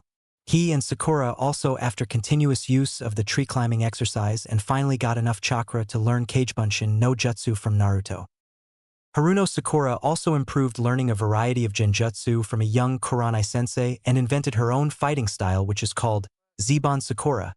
I do not own Bleach, in which Sakura casts a powerful genjutsu which makes the scenery change to that of a forest of sakura blossom trees. The genjutsu has a lot of chakra, so when using the Kai technique you have to use a lot of chakra to break it. Then after that she takes numerous kunai knives and throws them all at her confused opponent, thus killing them. Now the team had just returned after capturing the most horrible, deadly, and ferocious monster-like animal in the entire animal kingdom. It was Tora the cat. The team delivered the cat off at the place where they get their missions. No idea what that place is called. With anger towards the cat, for it had nearly sliced off Naruto's face. Kyuubi had to use every ounce of willpower to stop himself from taking over Naruto's body and tearing the cat apart limb from limb. 2. Clawed out Sasuke's eyes. 3. Ripped Kakashi's little orange book to shreds and ruined Sakura's hairdo and grinned evilly at the cat, not showing any sign of pity when it was nearly squashed to death by its owner, the daimyo's wife. Good job Team 7, that was your 211th mission completion for the year. Now then your next mission is to cut the lawn of... No! All eyes turned towards the blonde Jinchuriki, who looked at the Hokage directing all his killing intent towards the Sandaime, who if not trained in the art of repelling killer intent would have shit himself. With all due respect Gigi, we should be doing missions that would be able to help with our skills as a ninja, not ones that are chores that a civilian could for him/herself, Naruto said with an intelligent tone. Irika stared at Naruto, wide-eyed at Naruto, as he had never heard or seen Naruto act mature in his life, while the Sandaime chuckled. Alright Naruto, you've made your point, here's a C rank. It an escort mission, he said, tossing a scroll at Naruto, who caught it with a happy expression. Your client is outside, you can come in now, the Sandaime said to the door. The door slid open and there stood a rather fat man wearing regular civilian garb. He was holding a sake bottle, and due to Naruto's enhanced senses due to the Kyuubi smelt that horrid stench that was the breath of a drunken man. Naruto waved his hand in front of his nose. Hey old man, ever heard of the breath mint? It's really quite handy for people with horrendous and disgusting breath, Naruto said, trying not to vomit his lunch of rice, chicken and a salad. I'm having Naruto change his diet to something other than ramen. Shut up Gaki. I'm the super bridge builder Tazuna, I want you to treat me with respect. Besides you guys are just a bunch of brats. Especially you Blondie, you look like you couldn't even lift a kunai, Tazuna said with a tone of arrogance. I'm a jonin, Kakashi said, but failed to notice when Naruto suddenly blurred away and slammed Tazuna into a wall with a kunai to his throat. Everyone in the room looked at Naruto with surprise. They had never seen Naruto move with such speed, not even during the spars between Naruto and Sasuke in training sessions. This made Sasuke mad, for Naruto was holding back in their spars. The dope's been holding out on me, Sasuke thought with gritted teeth. Care to repeat that little remark of not lifting a kunai, Mr. Tazuna, Naruto said in a tone of malice. Tazuna looked at Naruto with a look that said, No. No, never again, just please don't kill me. Naruto grinned his foxy grin and let Tazuna go, pocketing the kunai in his weapons pouch. Kakashi then got over his surprise and said, Alrighty then team, will meet with Tazuna at the south gate at tomorrow noon, and poofed away. The genin and Tazuna then went to their homes to pack up for tomorrow's trip. Time skip, tomorrow noon south gate. The team and Tazuna were there waiting impatiently for Kakashi to arrive when a poof of smoke was heard. The four turned their heads and saw the jonin with surprised looks on their faces. You're early, Naruto said with disbelief, even pinching himself to see if it was a dream. I'm never late for missions, Naruto, because those are important, Kakashi said. The three genin then got over their shock and left the village. Later on their journey, Naruto spied a puddle on the side of the road. That's strange. Kyuubi Towson, did it rain yesterday? Naruto thought to Kyuubi. Not that I know of, Kit, then it must be a trap, the boy and fox thought. Sensei, Naruto called to the silver-haired man. I know, Naruto, Kakashi replied instantly. Naruto nodded and silently prepared himself for battle while Sakura asked about the community of Wave Country and why they don't have ninja. Then 2 men in shinobi garb with huge clawed gauntlets on their arms and the Hittite with the symbol of Kirigakure with a slash through the symbol. The chains which suddenly sprang from the gauntlets wrapped around Kakashi and then ripped him to shreds. "One down, for to go, one," the former mist ninja said, and then went for Tazuna. Naruto then rushed at them and then using his speed jumped and did a spin kick at the man's face, making him groan in pain. Naruto then using this opportunity and then landed on the ground and did a sharp uppercut sending him upwards, where Naruto then used an axe kick on the guy's face, knocking him out cold. Sasuke had already knocked out the other guy. "Good job, guys," Kakashi said, appearing out of nowhere as he proceeded to tie up the villains. "Sensei, when did you use the Kawarimi?" Sakura asked. Kakashi's "I went into an upside-down U shape," indicating he was smiling. "Bright as ever, Sakura, how did you know?" the Jonin asked his disciple. "Well, first of all, Sensei, I'm smart, and because there's a set of chopped wood on the ground where you were," Sakura said blandly. Kakashi chuckled nervously at the obvious show of using a Kawarimi. "Well, Mr. Tazuna, I'm going to need to have a few words with you," Kakashi said to Tazuna. The bridge builder sighed and then told the team the whole story about Gatu and how the village was poor now and could only afford a C rank. "Well, guys, we now have a few enemy ninja we might face up ahead, so should we stay or go?" the Cyclops asked his team. "Stay," Sasuke said. "Those 2 were weak, I'm sure we could handle the other more powerful guys. So it's a stay," Naruto said with confidence. Not wanting to let down her teammates and also not wanting to look weak also said stay. "All right then, let's go," Kakashi said. A few hours later, the team and Tazuna made it to the port and were on a small boat leading to Wave Country. Then the 3 genin saw a large shadow on their left through the mist. It was the bridge that Tazuna was building. The genin stared in awe at its massive size and length. No perverted thoughts, people. Tazuna grinned at the expressions on the youth's faces. They then reached the shore and continued trekking toward Tazuna's house. Then Naruto heard something in the brush and threw a kunai into it. The others were surprised at his throw and wondered why he did it. Then Naruto went into the brush and came out with his kunai and a dead white rabbit. "Naruto, you killed a poor innocent little rabbit," Sakura said in anger. Then Naruto caught the punch directed at his skull and held up the rabbit to Sakura's face. Sakura, "Look, this rabbit has white fur, meaning it was kept in a cage for a long while, and besides, is the middle of summer. Rabbits change their fur white during winter," Naruto said with the intelligence that nobody would be able to get over he had hidden. "Naruto's right," Sasuke said. Then Kakashi yelled, "Duck!" Everyone then dove to the ground, avoiding a large sword that spun as it flew where their heads were seconds ago. The sword stuck in the tree with a thwack, and a tan-skinned man wearing no shirt showing muscles, camouflage pants, brown hair and bandages wrapped around his face. "Hello, Momochi Zabuza, aka Demon of the Mist. Guys, protect Tazuna," Kakashi said with seriousness, raising his Hittite, showing that underneath it was a blood-red eye with 3 black tomo in it, the Sharingan. The 3 genin looked with surprise by the amount of killing intent in the air and by Kakashi's other eye. Suddenly, an eerie mist appeared from the air. "Kirigakure no Jutsu. Ah, Sharingan no Kakashi, it's an honor to fight you," the ex-Kirinin said. Then Zabuza jumped off the branch, sword in hand, and slashed at Kakashi, who blocked it with just a kunai. Then the Zabuza in front of Kakashi fell and became water, but was too slow to react to the swing of Zabuza's sword as it cut him in half.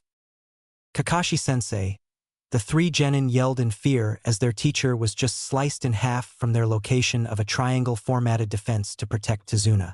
Then what seemed to be blood turned to water as fell as a puddle on the ground.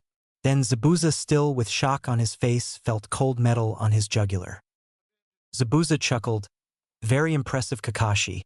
Copying my Mizubunshin no Jutsu in this thick of mist. Very good. But not good enough," Zabuza yelled the last part as he fell to a puddle, indicating that he was a Mizubunshin. Then Kakashi felt a presence behind him and ducked as Zabuza barely missed his hair. But using the momentum from his swing, Zabuza dug his sword into the ground and kicked Kakashi in his stomach, sending the Kopinin flying into a nearby lake. Zabuza then shunshined and performed a set of hand signs. "Suru no Jutsu," the eyebrow-less ninja yelled, and Kakashi was instantly encased in a sphere of water. "Ha ha ha," Now to deal with the little brats, Zabuza said as he made a Mizubunshin. Guys run, you don't stand a chance against him. He's out of your league. Finish the mission, Kakashi yelled.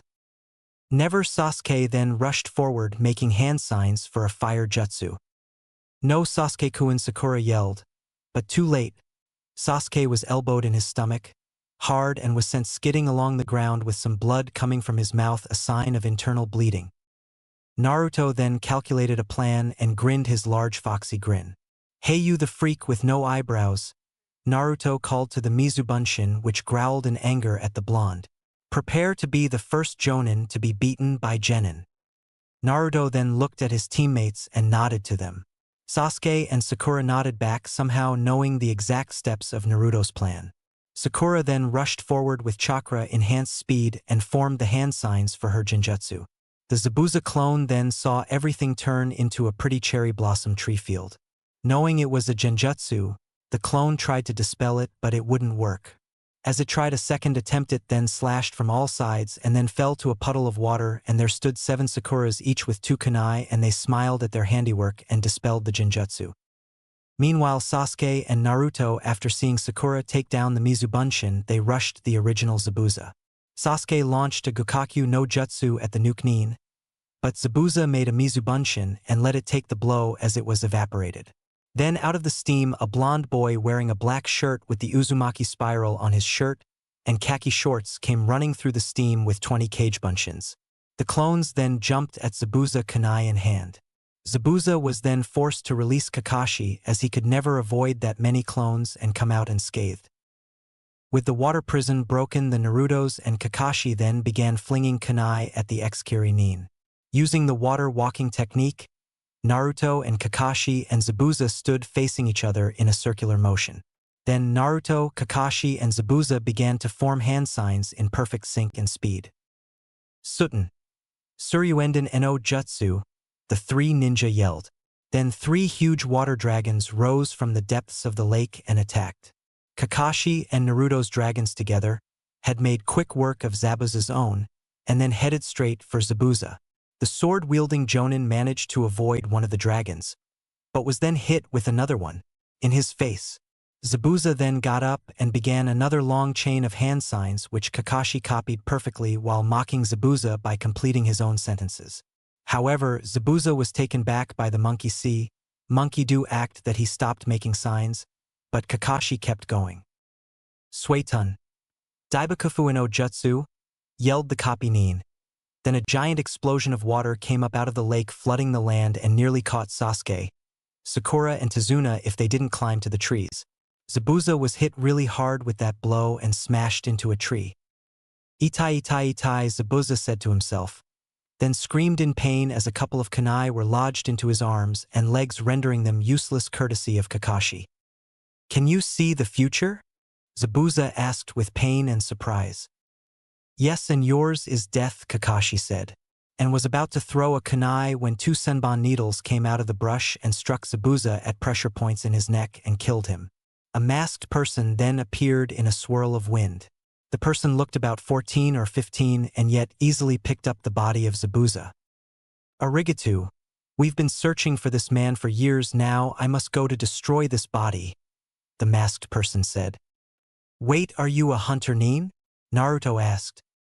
Yes, I am, answered the person. Well, aren't you supposed to just earn the body or something right then, and they're not take it someplace and then dispose of it? Naruto asked. The hunter nin, although he didn't show it, but he was surprised by the boy's information and therefore left in a hurry with a swirl of wind. Well guys, let's go, Kakashi said, but then fell down and unconscious. Sakura ran up to their sensei and checked him over. Nothing serious guys, just some chakra depletion, he'll be fine, Sakura said. Tazuna and the Genin sighed. You know, Sakura-chan, you should be a medic nin. You look like you could be a very accomplished one at that, Naruto said. Really, Naruto, you think I… Wait, did you just say Sakura-chan? Sakura asked the blonde Jinchuriki. Yes, I did, Sakura-chan. Because of this battle you have earned back my respect, Naruto said with a grin. Naruto then picked up the unconscious copycat nin and let Tazuna lead the way to his house. Chapter 6. Mission to Wave Part 2. Kakashi woke up to find himself in a regular room in a futon. Naruto then came into the room and called to his teammates. "Hey guys, Kakashi-sensei's awake!" Naruto yelled down the stairs. Sasuke and Sakura then ran up and saw their sensei sitting up in his futon looking a lot better but still exhausted from his fight with Zabuza. "Hey Naruto, Sasuke and Sakura," Kakashi said in his lazy tone. "Sensei, glad to see you're all right. Right after you fainted, we Naruto and Sasuke carried all the way to Mr. Tezuna's house." Sakura said, "Hey guys, I don't want to be the bringer of bad news. But," Kakashi started. "Zabuza's still alive," Naruto finished. "Yeah, what he said," Kakashi said. Sakura and Sasuke looked at him like he had just grown a second head. "What do you mean he's still alive?" Sakura yelled, making all the guys cover their ears to prevent deafness. "I mean, we all saw him get killed by that hunter Nin, right?" "Unfortunately, that was a fake one," Kakashi told her. "However, the damage Naruto and I did to him should take him out of commission for at least a week. Good work protecting Tezuna, guys, especially you Naruto, you've improved a lot," Kakashi said with a mask-covered grin. Sasuke scowled because he barely got any praise and began envying Naruto. "Arigato, Kakashi-sensei," Naruto said with his foxy grin. "So now then, during this week we'll be doing some training in order to get ready for our rematch with Zabuza," Kakashi said, his tone full of seriousness. The three genin nodded in agreement. "But first, I'm hungry, where's the food? Can't teach on an empty stomach, you know." The genin then sweat dropped at their sensei's antics, but realized he did have a point. Sasuke and Naruto then helped Kakashi up and carried him downstairs to meet Tezuna's daughter, Tsunami, and her son, Inari. Kakashi ate his lunch of rice and vegetables, and then using the crutches the Tezuna family supplied him with, then left with the genin to go train them. Some random forest near the Tezuna household. "Okay guys, time to get down to business. Sasuke, Sakura, I'm going to teach you all the water walking technique while Naruto goes and does some training by himself. This means training with Kyuubi. Come on Sasuke and Sakura, let's go." "Naruto, you know what to do," Kakashi said. Naruto nodded and then leapt into the trees to do some fox-style training. Kakashi then led the two genin to a nearby pond which just happened to be there. Sasuke tripped on a pebble and fell into the pond. Sakura rushed over to help him while inner Sakura was laughing her ass off. Kakashi was laughing too. "Sasuke-kun, are you all right? Are you hurt?" Sakura asked with concern.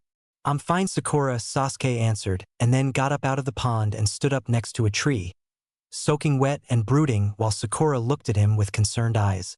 Kakashi then stopped laughing and explained the water walking. "Okay guys, to do the water walking you must first channel chakra into your feet like the tree walking you learned back in Konoha, but in order to keep yourself on the water you must keep expelling his chakra from your feet at a constant pace," Kakashi explained. "Hi Kakashi-sensei," the two genin said and then proceeded to do it. Sakura managed to get it on her 5th try since she had better control. Sasuke got it much later since he had more chakra to control and got on his 100th try. Kakashi then told them to keep practicing while he would go off to check on Naruto. "Kakashi, what training is Naruto going through?" Sasuke asked, curious about his blonde teammate. "Yeah, what is Naruto doing?" Sakura asked. Kakashi sighed. "It's a secret, so sorry," Kakashi said, and then leapt away to find Naruto. With Naruto was having a spar with one of his shadow clones. The clone tried a sweep kick, but Naruto jumped it and tried a punch to the clone's head.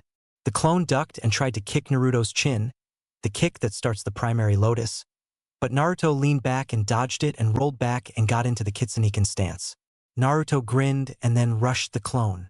The clone, expecting a straightforward attack, got ready to block/dodge it, but Naruto jumped, surprising the clone, and hit the clone in the head with an axe kick, thus dispelling it. Naruto then wiped his face at a nearby river and took a lung drink and then turned around to see Kakashi clapping his hands and wearing a smirk. "Nice show, Naruto, impressive moves you showed me," Kakashi said. Naruto grinned and then sat down in a cross-legged position. "Thanks, sensei. So if you don't mind, I need to do some training with the furball," Naruto said, and then smirked when he heard Kyuubi growl angrily in his mind at the insult. "Sure. Oh, and here, this is a jutsu scroll.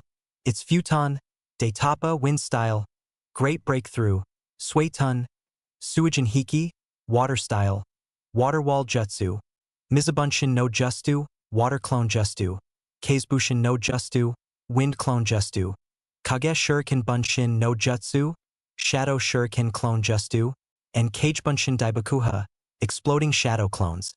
Kakashi said, tossing Naruto a small scroll. This jutsu summons a large gust of wind that could blow down a few oak trees at max power, Kakashi said.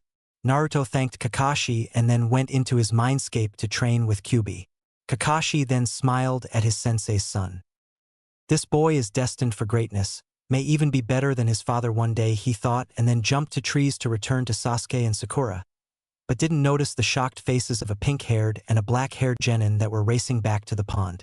Sasuke was also extremely jealous that Naruto got to learn all those amazing and powerful jutsus. Naruto training with the Kyuubi? I don't understand, Sakura thought as she and Sasuke made it to the pond, but was snapped out of her thoughts when she saw Kakashi with an angry face on. Guys, why did you disobey my orders? I specifically told you stay here and train in water walking as you haven't mastered it. Sure, you could do it, but that doesn't mean you mastery over it? Kakashi yelled. The two genin flinched at the Jonin's words and then suddenly found the dirt to be very interesting. Sasuke then found the courage to answer. Well, sensei, we were curious about Naruto's special training and followed you, Sasuke said, his Uchiha pride preventing him from being scared and looking like he pissed pants, which Sakura just happened to be acting like right now. Kakashi sighed and then glared at his students. How much did you hear? He asked the two. We heard the part with Naruto's training with the Kyuubi. I don't understand, sensei. And the Kyuubi is dead, isn't it? Sakura asked, somehow managing to speak. Kakashi looked down again and sighed. Again. That is something Naruto himself will tell you when he thinks you two will be ready to deal with the news. He will eventually tell you, Kakashi answered, and then told them to go back to the Tazuna household while he went to get Naruto. With Naruto. Naruto was sleeping on the trunk of a tree. His new black t-shirt with the Uzumaki spiral on it and his khaki shorts were covered with grass stains and his face and hands and legs were covered with dirt. Then a young girl wearing a pink kimono was walking through the forest with a basket full of herbs. The girl spotted Naruto and went up to the sleeping Jinchuriki and pulled out a kunai. That's because this was no ordinary girl, a/n. I'm making Haku female in this, so I'm leaving it at she. This was the fake Hunter Nin Haku. Should I kill him now and end the trouble because we will fight soon? On second thought, I will want to see more of his skills, so I will have to kill him on the field of battle, Haku thought, and then put back the kunai into the hidden pocket of her kimono and then woke up our blonde hero. Naruto stirred and then whipped out a kunai thinking it was an enemy. Naruto, now fully awake, saw a pretty girl wearing a pink kimono with a basket of herbs. Herbs used for healing, he realized. Naruto stashed his kunai and stood up, dusting off his pants. Those herbs are used for healing. Do you have a sick friend? Naruto asked the girl. Why, yes I do. Haku didn't finish. Oh my bad, where are my manners? My name is Uzumaki Naruto, the next Hokage, and you are? My name is Haku, and if you are dreaming to become Hokage, then you really are dreaming big, Haku said with a smile. Well, I don't care. Once I make a promise to myself or someone, I never give up until I fulfill it, Naruto said with confidence and determination. Haku nodded and then asked Naruto an unexpected question. Do you have anyone precious to you, your precious people? Naruto looked stunned and then thought, people precious to me. Irika, Sakura, Sasuke, Kakashi-sensei, Jiji Hokage, and the other rookies, Naruto thought. Yeah, I have a lot of people whom I hold precious to me, Naruto said with his foxy grin plastered on his face. Haku smiled and then got up, having collected all the necessary herbs. Well, I have to go, Uzumaki. I hope we meet again someday, Haku said and then walked off. Me too, Hunter-san, he said, whispering the last part. Haku then froze and watched Naruto's retreating back. He knew, she thought, and then ran off to the hideout she and Zabuza were using. Kakashi then arrived and found Naruto looking exhausted, walking back to Tazuna's house. It was getting dark, so Kakashi then grabbed Naruto under his arm and sped off towards the house. Naruto, Sakura, and Sasuke followed me and heard our little conversation about your training with Kyuubi, and they're starting to question me. You're gonna have to tell them soon, Kakashi said. Naruto looked at his sensei with surprise and then changed to a downcast look. Naruto sighed and looked up at the silver moon. This day came sooner than I expected. I'll tell them after the mission. Well, Kyubi-Tausen, looks like my secret is gonna have to be revealed. Don't worry, Kit, they'll accept you, I just know it, so don't worry yourself, and Naruto, I am very proud to call you my Kit. Naruto smiled and then went straight to bed when he and Kakashi arrived at Tazuna's house. End chapter 6. Hope you like. Please continue R and RING. So yeah, bye. And now I will be writing the English name of each Japanese word in brackets, so that I don't have to do translations at the end of each chap. Chapter 7. Mission to Wave Part 3. Chapter 7. Mission to Wave Part 3. It was around 10 o'clock in the morning and everyone was awake and ready except for Naruto, who was worn out from all his training and thinking about how to explain about his Tusan, Kyubi. So Kakashi and the others decided to let him sleep in as they went with Tazuna to the bridge, leaving Naruto with Tsunami and Inari. With Naruto. Naruto yawned loudly as he woke from his slumber, scratching his head, and then got up to have his shower. After the shower, Naruto then put on his clothes, consisting of a red long-sleeve jacket with the kanji for fox on the back in black, which he put over a blue t-shirt, and wore dark green jeans. He then tied his hitai around his forehead, put on his black ninja sandals, and then went to eat his breakfast. Hello, Tsunami-san, Inari-san, Naruto greeted. Hello, Naruto-kun, the 29-year-old woman replied. Inari just remained silent as he thought about what Kakashi told him yesterday about Naruto. Down at the table and ate his breakfast of a bowl of vegetable rice, some onigiri, and a glass of milk. Tsunami-san, what time is it and where are Tazuna and the others? Naruto asked. It's around 11 o'clock. Your sensei thought you were very exhausted and let you sleep in as my father and your teammates went to the bridge, Tsunami answered, and then went back to washing some dishes. Naruto blinked and then hurried down his breakfast and then sped off to the bridge to meet his teammates and sensei at the bridge while saying bye to the woman and child. So they went off without me, Naruto thought, and then started cursing Kakashi in his mind. At the bridge. Kakashi was leaning against the railing of the bridge while reading his little orange book. But then he sneezed loudly. Who? Kakashi then grimaced. Great, just great. I have snot and mucus stuck in my mask. The stains will take forever to remove. I wonder who was talking / thinking about me, he thought, and then went back to his book while trying to sniff back the mucus into his nostrils. Gross, I know. Back with Naruto. Naruto was leaping through the trees when he noticed a dead boar that was covered with slash marks. Thinking it was a bear, Naruto was about to leave when he noticed that the trees and branches and shrubs were all sliced and that the slashes on the boar were too thin to be a bear's. Sword marks, Naruto said to himself. He looked at the path of destruction that the slashed made and noticed that they were going towards Tazuna's house, Naruto said, and then sped back towards the house. Tazuna's house. Run away, Inari. Tsunami shouted to her son as the two swordsmen held her.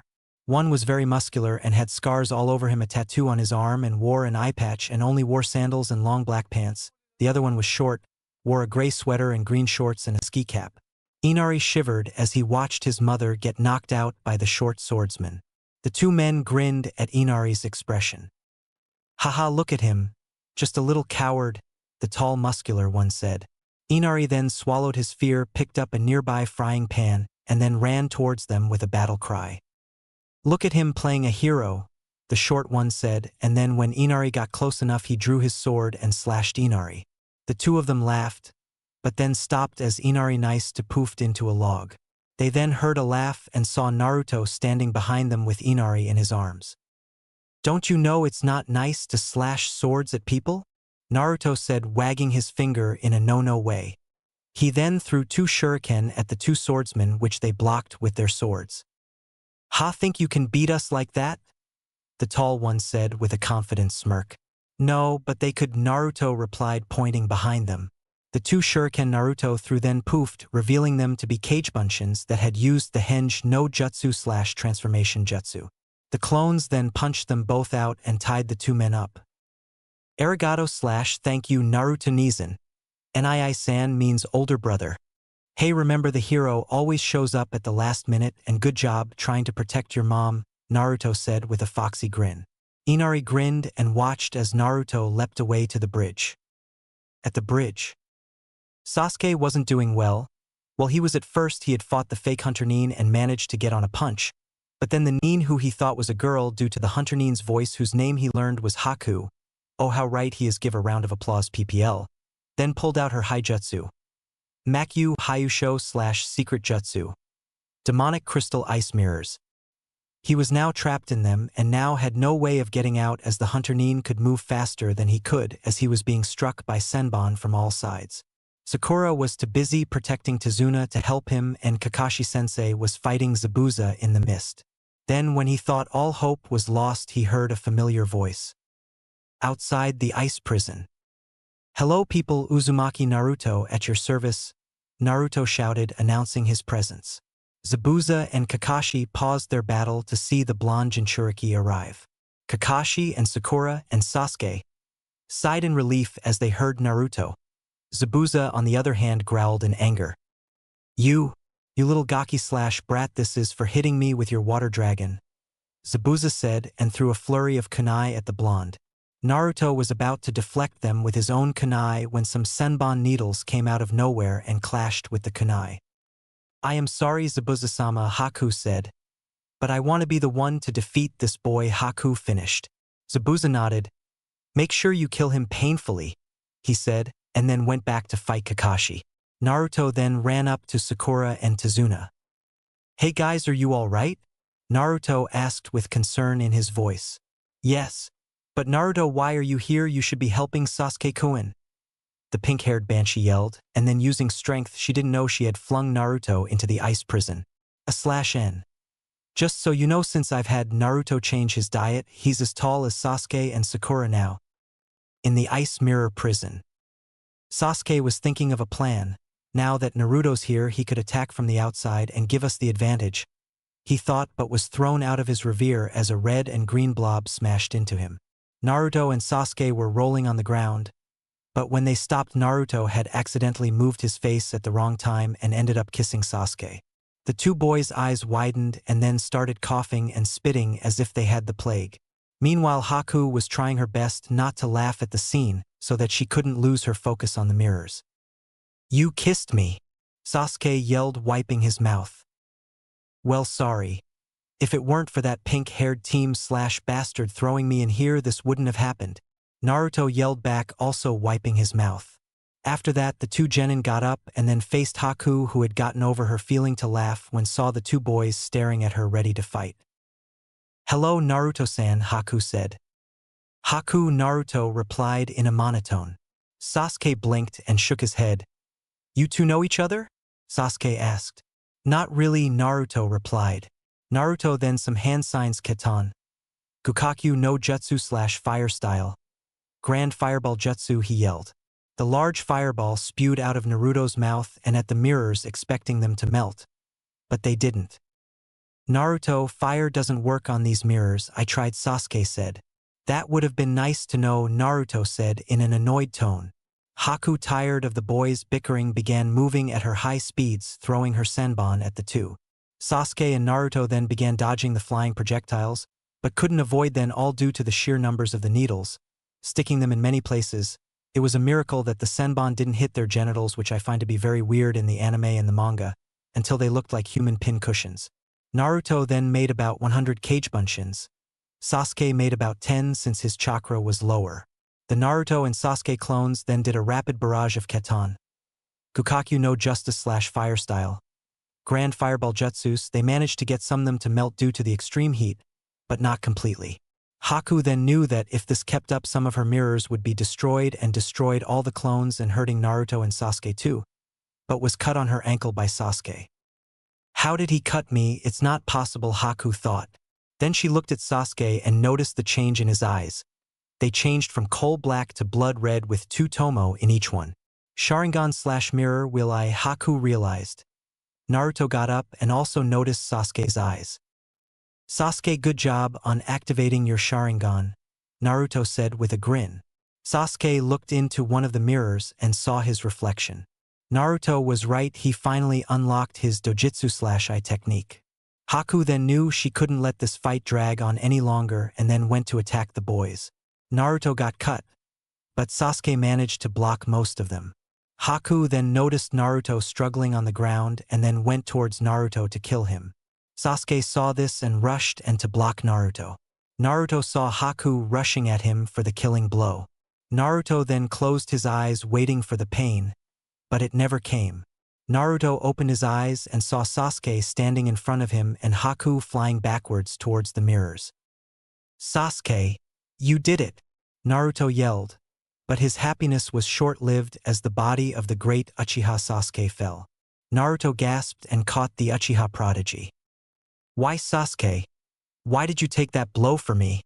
Naruto said with tears in his eyes.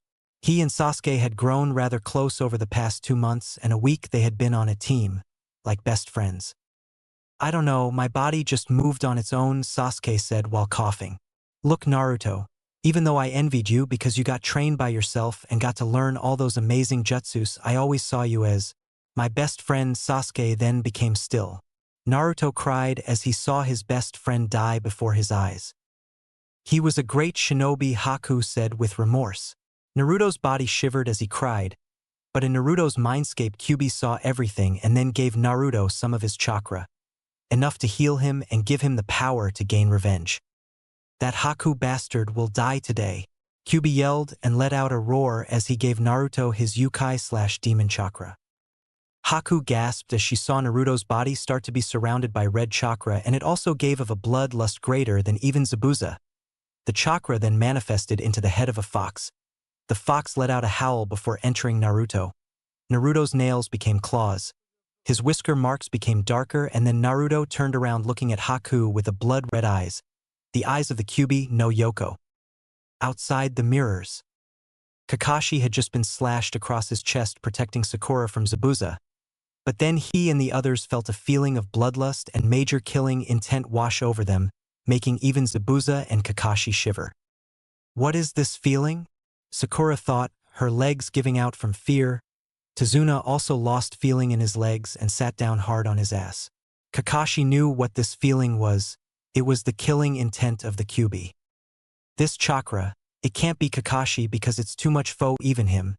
But it fills me with dread," Zabuza said to himself. "Whatever happened in there, it triggered the Kyuubi's chakra to leak out.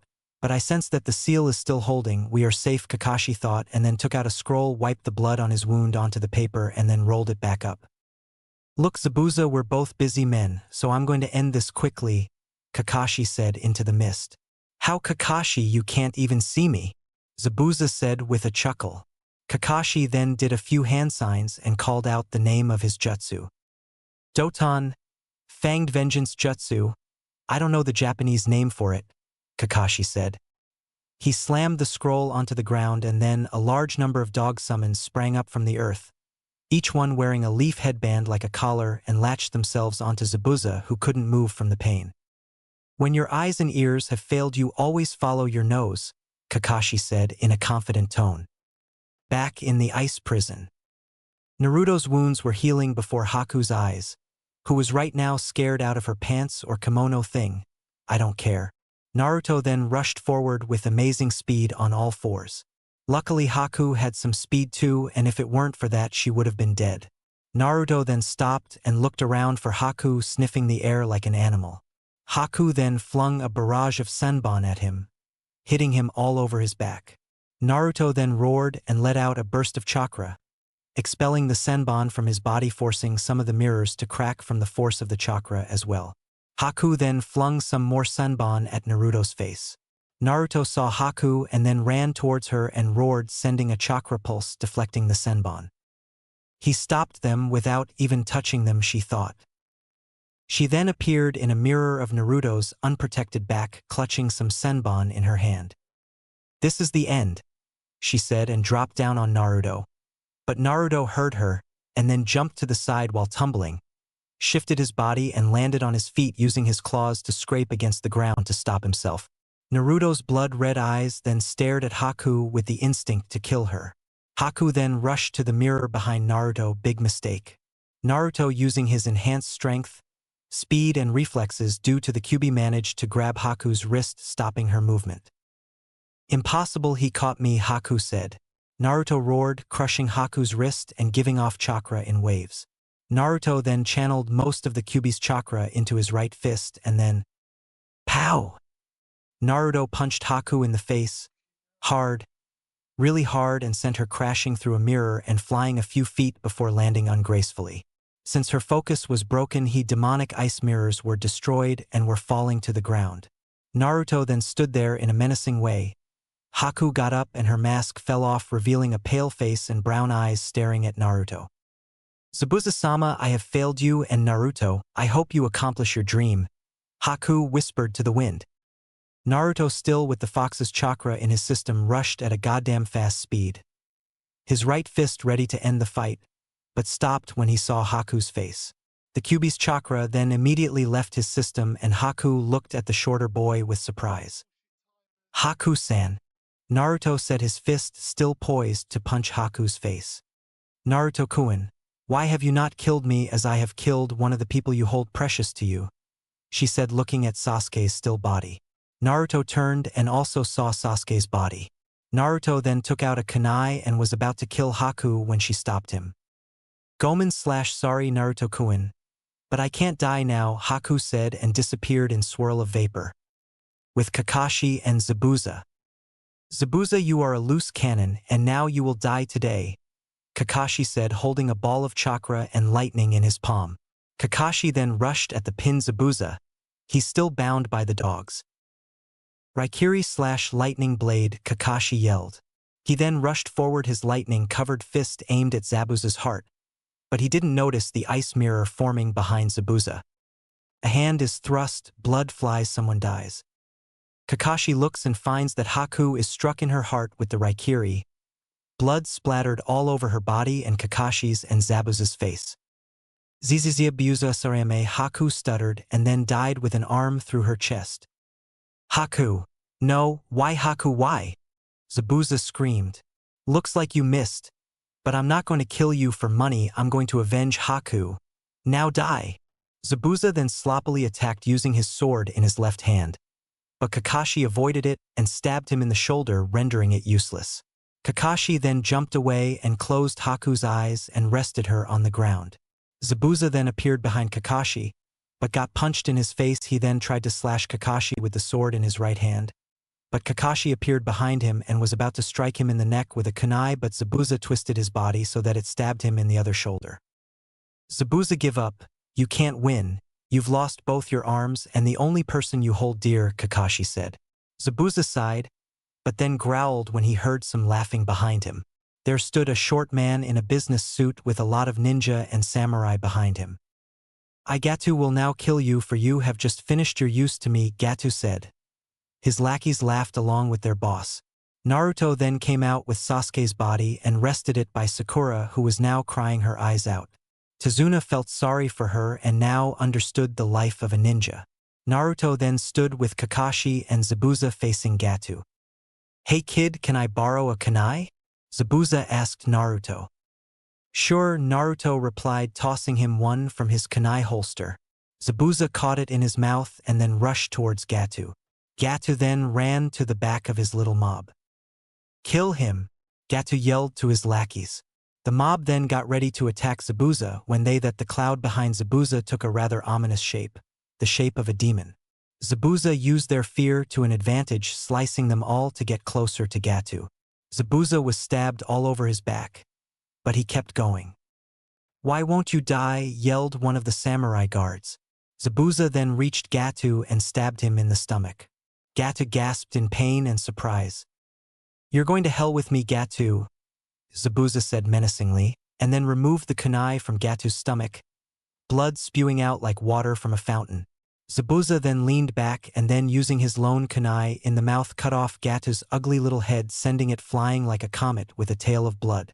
The mob of samurai and ex-ninja then yelled in surprise when the head of their boss rolled to their feet. Zabuza then fell to the ground, exhausted from pain and blood loss. You guys killed our meal ticket. Well, now we are just going to have to raid the village, one of the ex-nin said. He and the others then let out a battle cry and charged. but were halted when an arrow stopped their march. They looked and saw the villagers carrying spears, pans, pieces of wood and knives, wearing pots on their heads, and leading them was little Inari with a steel bowl on his head holding a crossbow. The hero always appears at the last minute. Isn't that right, Naruto and Ai-san? Inari said with a grin. Naruto looked at the people and then nodded with a laugh. You'll never get into the village. You'll die before that happens, Inari said in a menacing voice. The villagers waved their weapons in the air to support Inari's statement. Naruto and Kakashi then made some Kagebunshin, and the ex-nins and samurais all jumped off the bridge and swam away, some drowning from not being able to swim. The villagers cheered, and they all walked back to their homes with happy expressions on their faces. Sasuke then woke up and Sakura told him the whole story, and then Tazuna and the team went home to rest. 3 weeks later. Tazuna, Inari, and all the villagers were there to say goodbye to Naruto and his team. Inari, no need to cry, I'll come back and visit when I become Hokage, okay? Naruto promised. I'm not gonna cry. It's alright for you to cry, Naruto and Ai-san, Inari retorted. Me cry? No way. Naruto and the team then turned and walked away. Naruto and Inari were blubbering at seeing each other leave. Baka's Sakura thought. So what you gonna name the bridge to? Sand, Tsunami asked her father, while watching the retreating backs of the 4 shinobi. Tazuna smiled. That Naruto boy inspired Inari and all of us to keep believing and fight for ourselves, so we shall name this bridge. But he was interrupted by Inari. The Great Naruto Bridge, Inari shouted. Tazuna chuckled. Yes, the Great Naruto Bridge. A great name for a great work of art. Chapter 8. The Chunin Exams. It had been 3 days after the mission to Wave, and Naruto and his team had received their pay, which was a lot, I might add. Naruto and the others then went to their respective homes and slept a lot. So Naruto, being the kind and generous soul he has, decided to pay a visit to Ichiraka Ramen with his froggy wallet, Gamachan, which was bulging with what seemed to be over 2,000 yen after his nap. Ichiraku Ramen. Hey Gigi, I'm back, Naruto yelled to the old chef. I am. Ichiraka's daughter smiled, knowing that voice anywhere. Hey Tusan, our favorite customer's back, she said with a smile. Naruto, you're back. I missed you, you little gaki. Business has been slow since you left, Ichiraku said. Well, no need to fear, Gigi. I will have your extra large chicken and pork ramen, please, Naruto said with excitement, for he had not eaten his favorite food in over 3 weeks. A few seconds later, Ichiraku came back with the 2 piping hot bowls of ramen. Here you go, enjoy, Ichiraku said with a large grin. This boy will have me retire early with all that money, he thought. Naruto then continued inhaling high ramen until he was full, which consisted of a neatly stacked tower of about 31 bowls. Ah, that was good, Naruto said, patting his stomach in satisfaction. See you later, old man, gotta go meet with the team, Naruto said with a wave. Come back anytime, Ichiraku said with a large grin. Sai, so much like his father, even has his appetite for ramen, the old ramen chef said. Training Grounds 7. Hey Sasuke team, Sakura-chan, and how are you this fine morning? Naruto asked with his cherry attitude. Hey Naruto-kun, I'm good, you? Sakura replied, also in a good mood. Sasuke looked up from staring at the koi fish in the nearby river. Hey Dobe, I'm good and you seem happier than usual, Sasuke said with a grin. I'm fine, Sakura-chan and Sasuke, I'm just happy because we just beat an A-ranked mission. I learned some new jutsu which I would be happy to teach you team, so don't fret your little ass off, and I just had a whole lot of ramen, Naruto said, yelling the last part. Sasuke smiled, but scowled at the ass comment. Sakura was just plain happy at seeing her 2 teammates happy. You see, the 3 of them had grown rather close over the past few months they've spent as a team. Sasuke started opening up more, thus he began smiling and laughing a lot more. Sakura was taking her training more seriously, and with some help from Naruto and Sasuke had become stronger, and Naruto was, well, Naruto. They were like Naruto's little family. Seeing Sasuke and Sakura as a brother and sister to him, he had been going on dates with Hinata, and they had become rather close as well. Hinata had become stronger from her confidence boost she got from hanging out with him, and finally got respected by her father and the clan. And Naruto had finally decided that his feelings for her had changed to something more than a friend and would tell her later this evening. But that happiness ended with Sakura's harmless little question. Naruto-kun, about the Kyuubi thing you were talking about with Kakashi-sensei, what is it? Naruto's smile dropped and it became serious. Poof! Kakashi came into existence, fro his cloud of smoke. Yo, he said with his eye in an upside-down U indicating he was smiling. Kakashi then noticed the tension between them. Hey, come on guys, what's going on? He asked. I thought you guys worked everything out. We have sensei, it's just I was about to tell them about my tenant now, Naruto replied in a monotone. Kakashi said as realization hit him. Well, carry on, Kakashi said, taking out his orange book. Naruto sighed and told Sasuke and Sakura to sit with him by the tall tree they used during their tree climbing exercises. Okay guys, do you the tale of how the Kyuubi was killed by the fourth Hokage? Naruto asked them. They both nodded. Well, that story they told you was lie to cover up the truth about what really happened, Naruto said. What do you mean, dope? Sasuke asked, confused. Yeah, Sasuke-kun, and I don't understand, Sakura added. Well, you see, you can't kill a demon, but you can seal it. The fourth used a very advanced sealing jutsu which sealed the Kyuubi's soul into a young baby who just had his umbilical cord cut. This was done with the cost of the fourth's life, and that baby was me. Naruto finally finished. Sasuke and Sakura were shell-shocked. Their eyes were wide as plates and were slack-jawed. I understand if you don't want to be my friends anymore, Naruto said with tears in his eyes. Kyuubi was watching this from inside Naruto's mind, waiting for the two genins' response. Come on, talk already. The kid's getting more and more miserable, Kyuubi thought. Sasuke was the first to answer. And why would we do that? Sasuke asked with a grin. Naruto looked up, his electric blue eyes full of surprise from Sasuke's question. Yeah, honestly, Naruto, do really think we're that shallow to hate you for something that saved the entire village, Sakura added. Naruto then cried tears of joy and glomped them.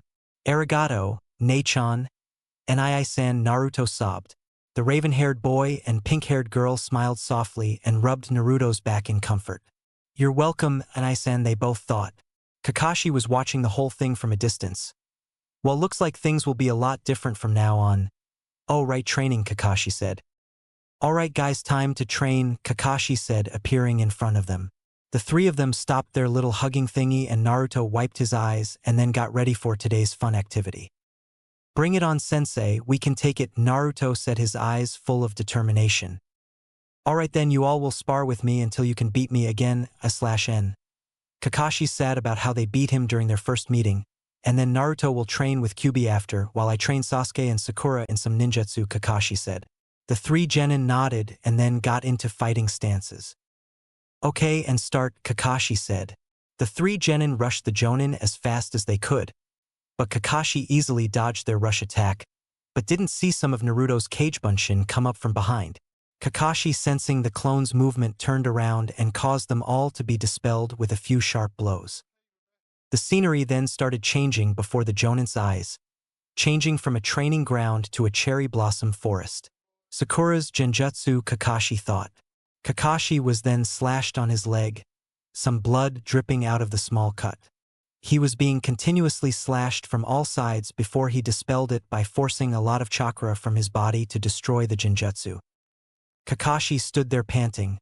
The numerous cuts on his body were dripping with blood, and standing before him were thousands of Naruto Kagebunshins.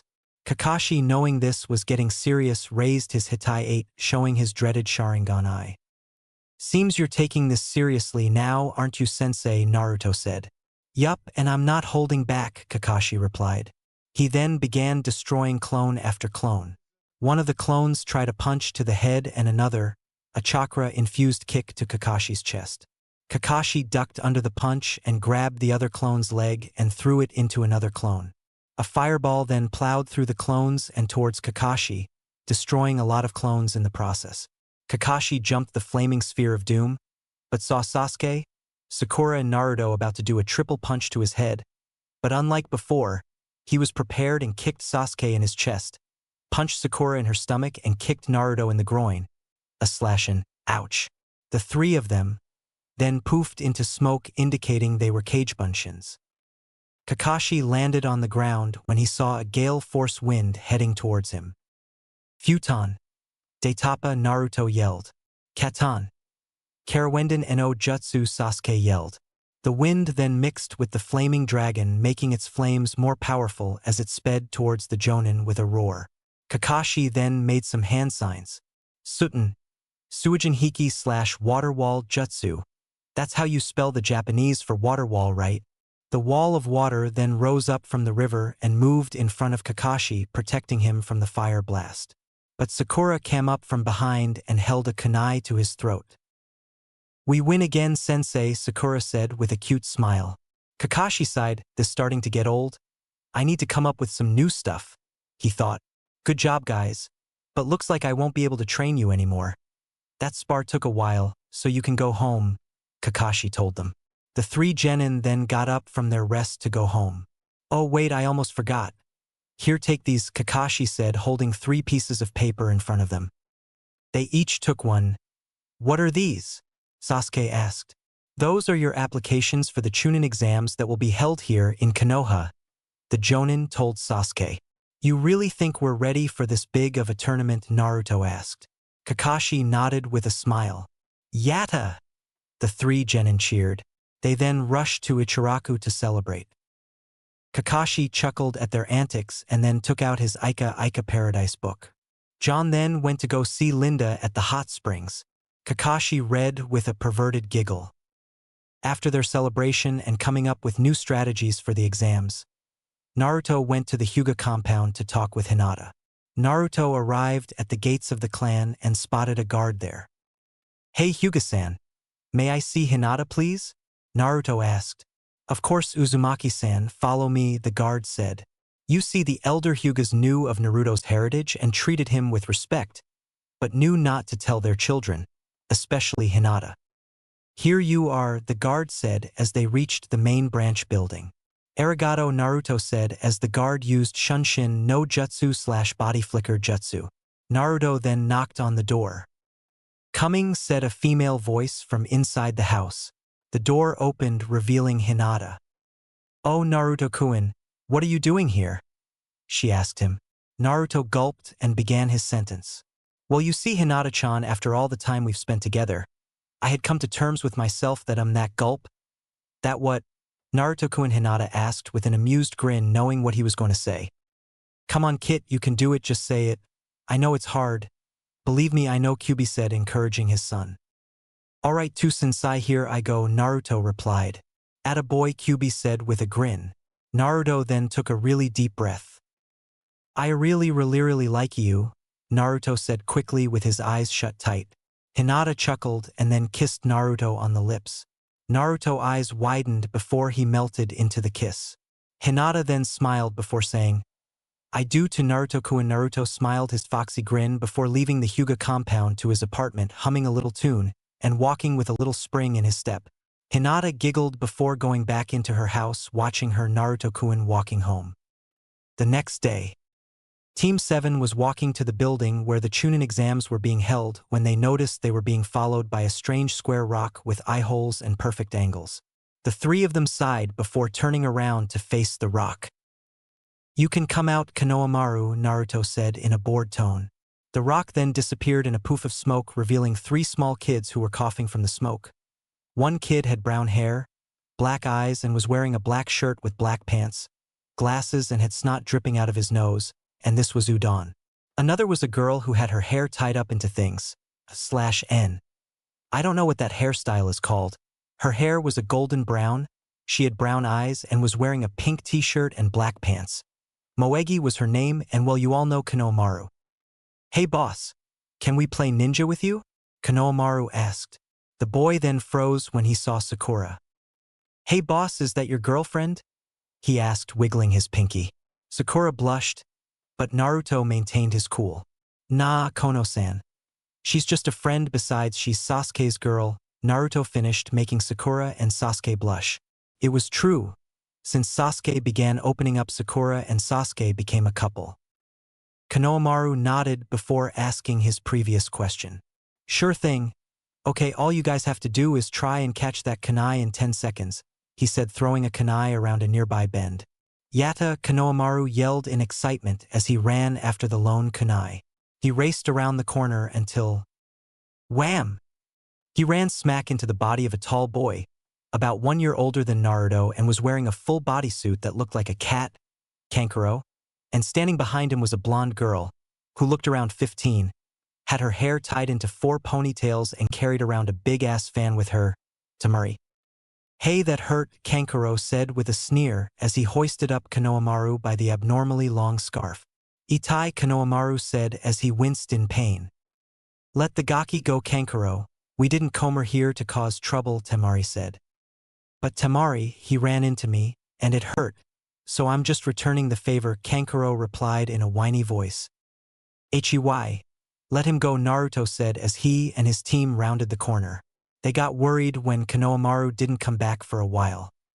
Pick on somebody your own size, Sakura said, anger dripping in her tone.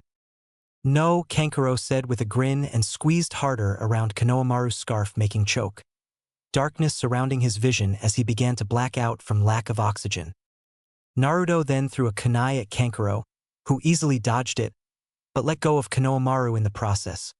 Konohamaru got up and ran to his friends, hiding behind Naruto's leg. A poof was then heard behind Kankuro as the kunai turned out to be one of Naruto's Kagebunshin, using a henge and kick Kankuro in his ass. Sasuke then ran forward and punched Kankuro in his face, sending him flying into a waiting Sakura, who halted his movement with a swift kick to the place where the sun doesn't shine. Poor Kankuro. Kankuro then got up slowly, clutching his genitals in pain. He then reached to his back where a large bundle hung.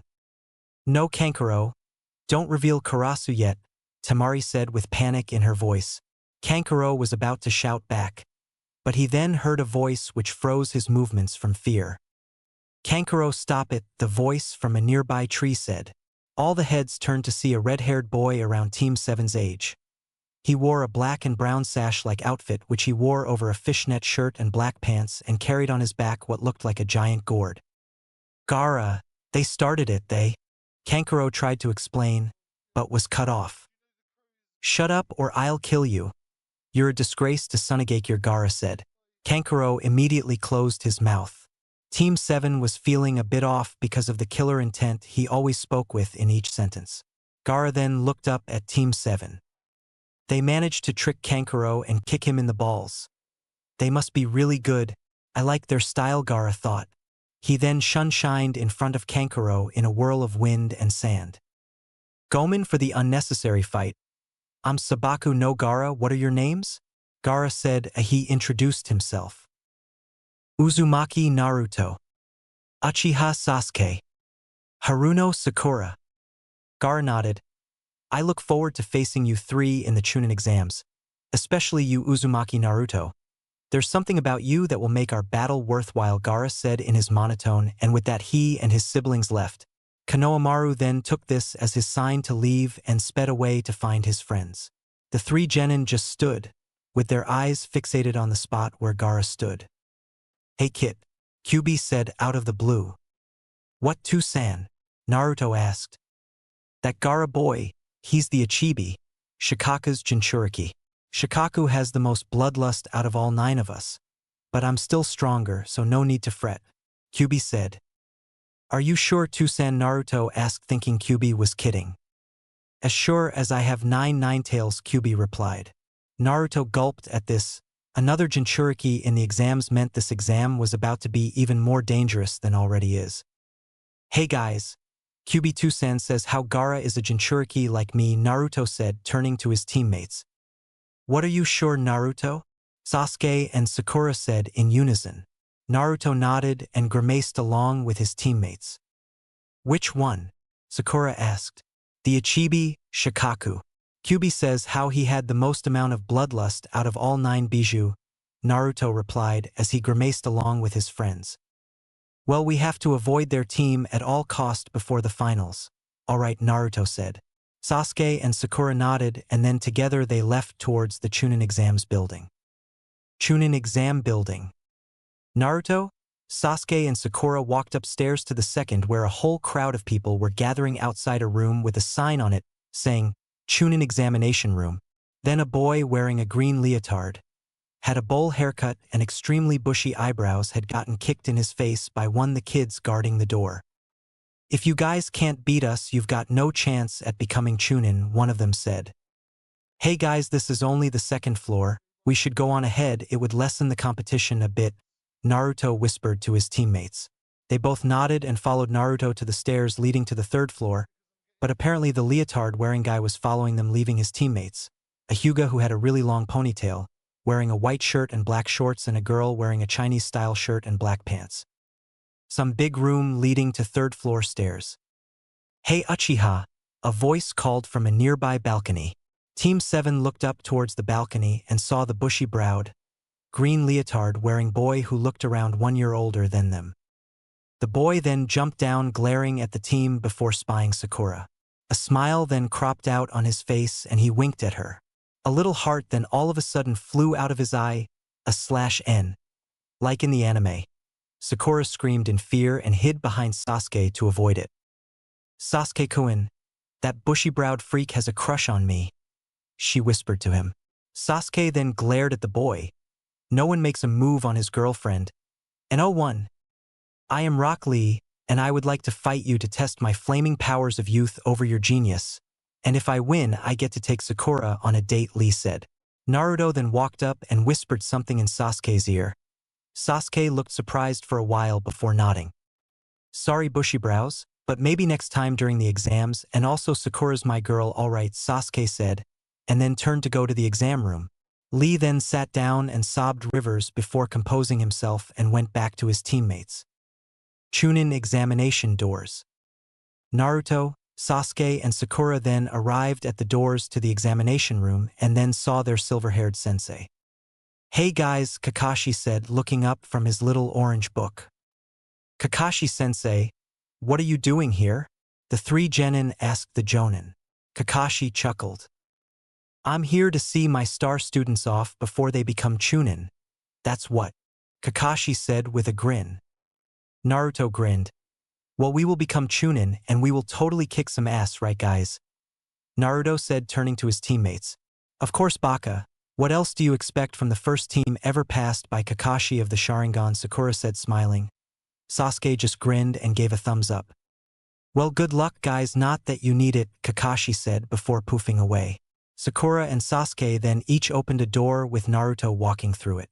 The three of them walked in to see a large group of genin glaring at them upon their entering. Whoa was all they could mutter. There were genin from many various villages. Amigakure, Kusagakure, Sushigakure, etc. Sasuke-kun, an annoying shrilly voice yelled. Yamanaka Ino then latched onto Sasuke's neck and winked at him. I've been waiting in excitement for you, she whispered seductively. Sakura and Sasuke glared at the annoying platinum blonde girl.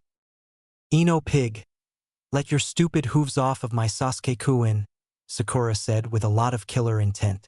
Sasuke had managed to escape and then kissed Sakura.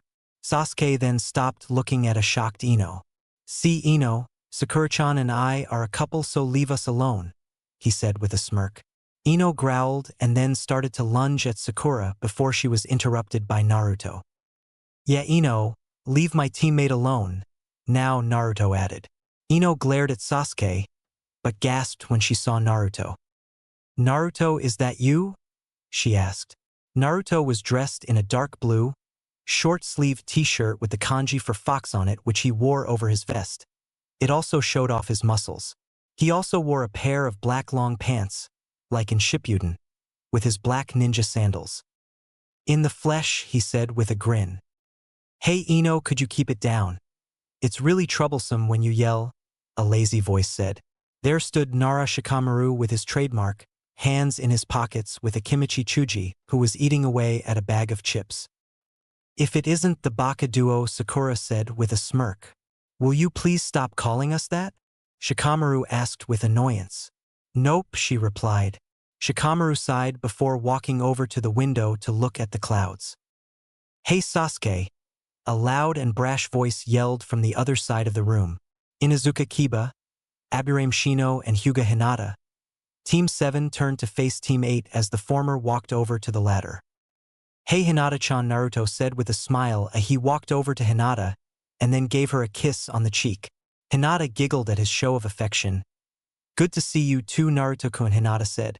Kiba, Ino, Shikamaru, who took a break from watching clouds, Ino, Chuji, Sasuke, and Sakura had their jaws touching the floor, if they could, that is, while Shino just had his eyebrows raised.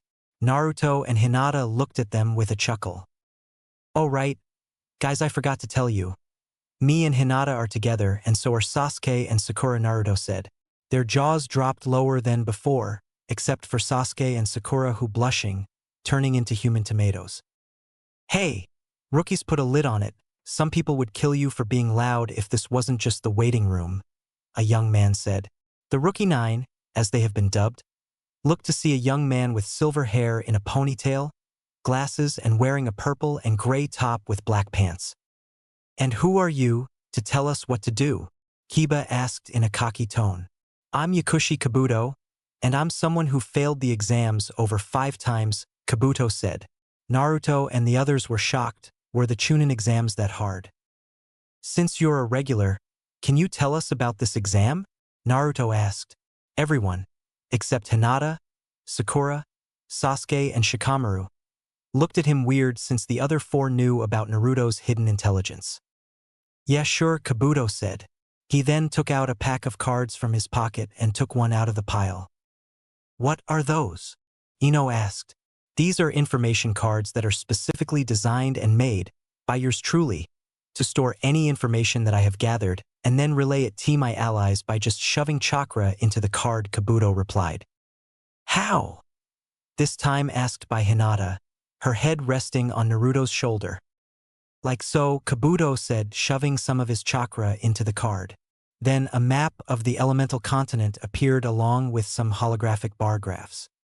"Oh," everyone said in amazement. Kabuto chuckled and then explained more about the exams and about the new Otogekure, which since they are new don't have much ninja participating. "I can also show information on certain genin if you wish," Kabuto said. Team 7 then stepped forward and then told Kabuto the names of the genin they wished to know about. "Sabaku no Gaara and Rock Lee," Naruto said. The others looked at Team 7 with the "what the hell are you talking about" face. The 4 genin ignored their stares and then focused on the 2 cards Kabuto just pulled from the deck.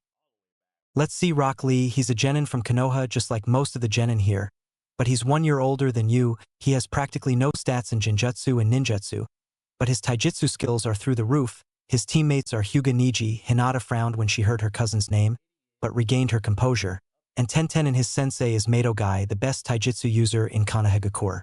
He has done 69 D-rank missions and 13 C-rank. An average amount for a genin team that lasts only 1 year so far," Kabuto said, surprised at the taijutsu stat on the card. This Lee kid must be really strong if he had taijutsu skills like that and that he was trained by the best taijutsu user in the country. "Next is Sabaku no Gaara," Kabuto said, lifting up another card. "It says here that he, like his name suggests, is from Sunagakure. His teammates are his older siblings, Kankuro and Temari. Their sensei is unknown, but specializes in wind jutsus. Gaara and his team have done 32 D-rank, 10 C-rank, and 1 B-rank. Impressive, and is said to come out of each mission without a scratch," Kabuto exclaimed, his eyes widening at the last part. The Rookie 9's eyes widened too, "coming out of all your missions without a scratch. I mean D-ranks, I can understand, but C's and B's, what is this guy?" Shikamaru questioned himself, but Team 7 knew and then looked around for Gaara and then spotted him sitting with his siblings and was staring back at them. "Uzumaki Naruto, mother wants your blood," Gaara thought, looking at Naruto with a wild look in his eyes. Naruto then stared back at Gaara and then looked back at Sakura and Sasuke with a look that said, "I think he's crazy." Poof! A large plume of smoke then appeared in front of the classroom, exam room. And when the smoke cleared, there stood a large group of Chunin along with a Jonin who wore long black pants, a standard Jonin outfit, and a large black trench coat which he wore over it. "Okay, you gakis, go to your seats. I'm Marino Abiki, and I will be your proctor for today's written part of the Chunin exams, Ibiki said. Naruto started to sweat. I'm gonna die. Oh Kami-sama, just take me now, he prayed to himself. Chapter 9. The Chunin Exams Part 2. Okay, you Gakis, take your assigned seats from the other proctors, so I can start explaining to you about the exam, Ibiki said. All the genin then did as instructed and sat in their seats. Same seating arrangement as in the anime. Alright you brats, allow me to welcome you to your very first Chunin exams. For others, welcome back, Ibiki said with a smirk. The rookie 9 all turned heads to look at Kabuto, who just smiled. Okay, so the Chunin exams are like this. You first have the written test, which is led by me, another test which tests your survival skills, and finally the final exams which test your fighting capabilities to see if you're fit for Chunin. The genin all nodded. Now then, for my part of the exam, you Gakis will do a test which consists of 10 questions. Each question is worth 1 point, and therefore if you get all your questions wrong you get 0, if you lose 1 mark, you have 9 points, etc. And if you are caught cheating, you and your teammates are immediately disqualified and will have to try again next year. Ibiki finished grinning like a madman when he saw the terrified looks on the genin's faces. Oh boy, this gonna be a fun exam this year. This test is 1 hour and 45 minutes long, and also if one teammate doesn't answer a question, that person's team also fails, Ibiki added, making most of the genin pale. The genin then received their tests and the Chunin exams began. Now then, with our blonde enigma, he was looking at the questions with a lot of concentration. A lot. Okay, first question, if you throw a shuriken at a perpendicular angle to the ground and takes 30 seconds to hit a nearby enemy, find out the distance it traveled before hitting the enemy. Naruto was already sweating as he looked at all the other questions. Kyuso, all these questions are all almost or are impossible to solve. It's almost as if they want us to. Naruto thought as realization hit him. With Sasuke. Seems as though they want us cheat. Sakura won't need to since she's a genius. But I hope Naruto figures it out. If he doesn't, we all fail. Sasuke thought as he looked at his teammates. First Sakura, then at Naruto. Naruto's head was against his desk, clutching his hair. But then Naruto got up with a start and you could probably tell he was grinning. Looks like he figured it out, Sasuke thought, and then returned to his test paper by copying somebody's answers with the Sharingan. With Sakura. Sakura was on fire. She was answering questions so fast it looked like her hand was a blur. Okay, I've answered all 9 questions and the 10th question isn't told until 45 minutes are left in the exam. So I'll just take a nap, Sakura thought, smiling at her final thought, and then closed her eyes and fell asleep. Back with Naruto. Looks like it's time for those enhanced senses Kyubi-2-sen gave me to be tested out. Naruto closed his eyes and then focused on his sense of hearing and listened to the sounds of the pencils writing. He then focused his hearing onto one of them and blocked out all sounds except the sound of that one pencil. His eyes then shot open and he was grinning like a madman, making Hinata, who was sitting next to him, look at him weird, but then smiled softly as she knew why he was grinning so. Naruto then began writing answers as fast as he could. He had just reached the 8th question when he heard those 2 fateful words. Time's up, Ibiki said. The 10th question will now be revealed. All the genins except for the rookie 9 gulped in anticipation. But before I say it, which of all of you here would like to drop out of this exam? If you wish to, do so now, Ibiki stated. Then immediately after, Ibiki asked that at least 15 teams dropped out, leaving the rookie 9, Team Guy, the Sand team, the Odo team, and about 22 other random teams stayed behind. Ibiki nodded with a grin. For those of you who stayed, congratulations, you pass, Ibiki said, smiling at the awestruck genin. Then Tamari stood up and asked, What then? What was the 10th question?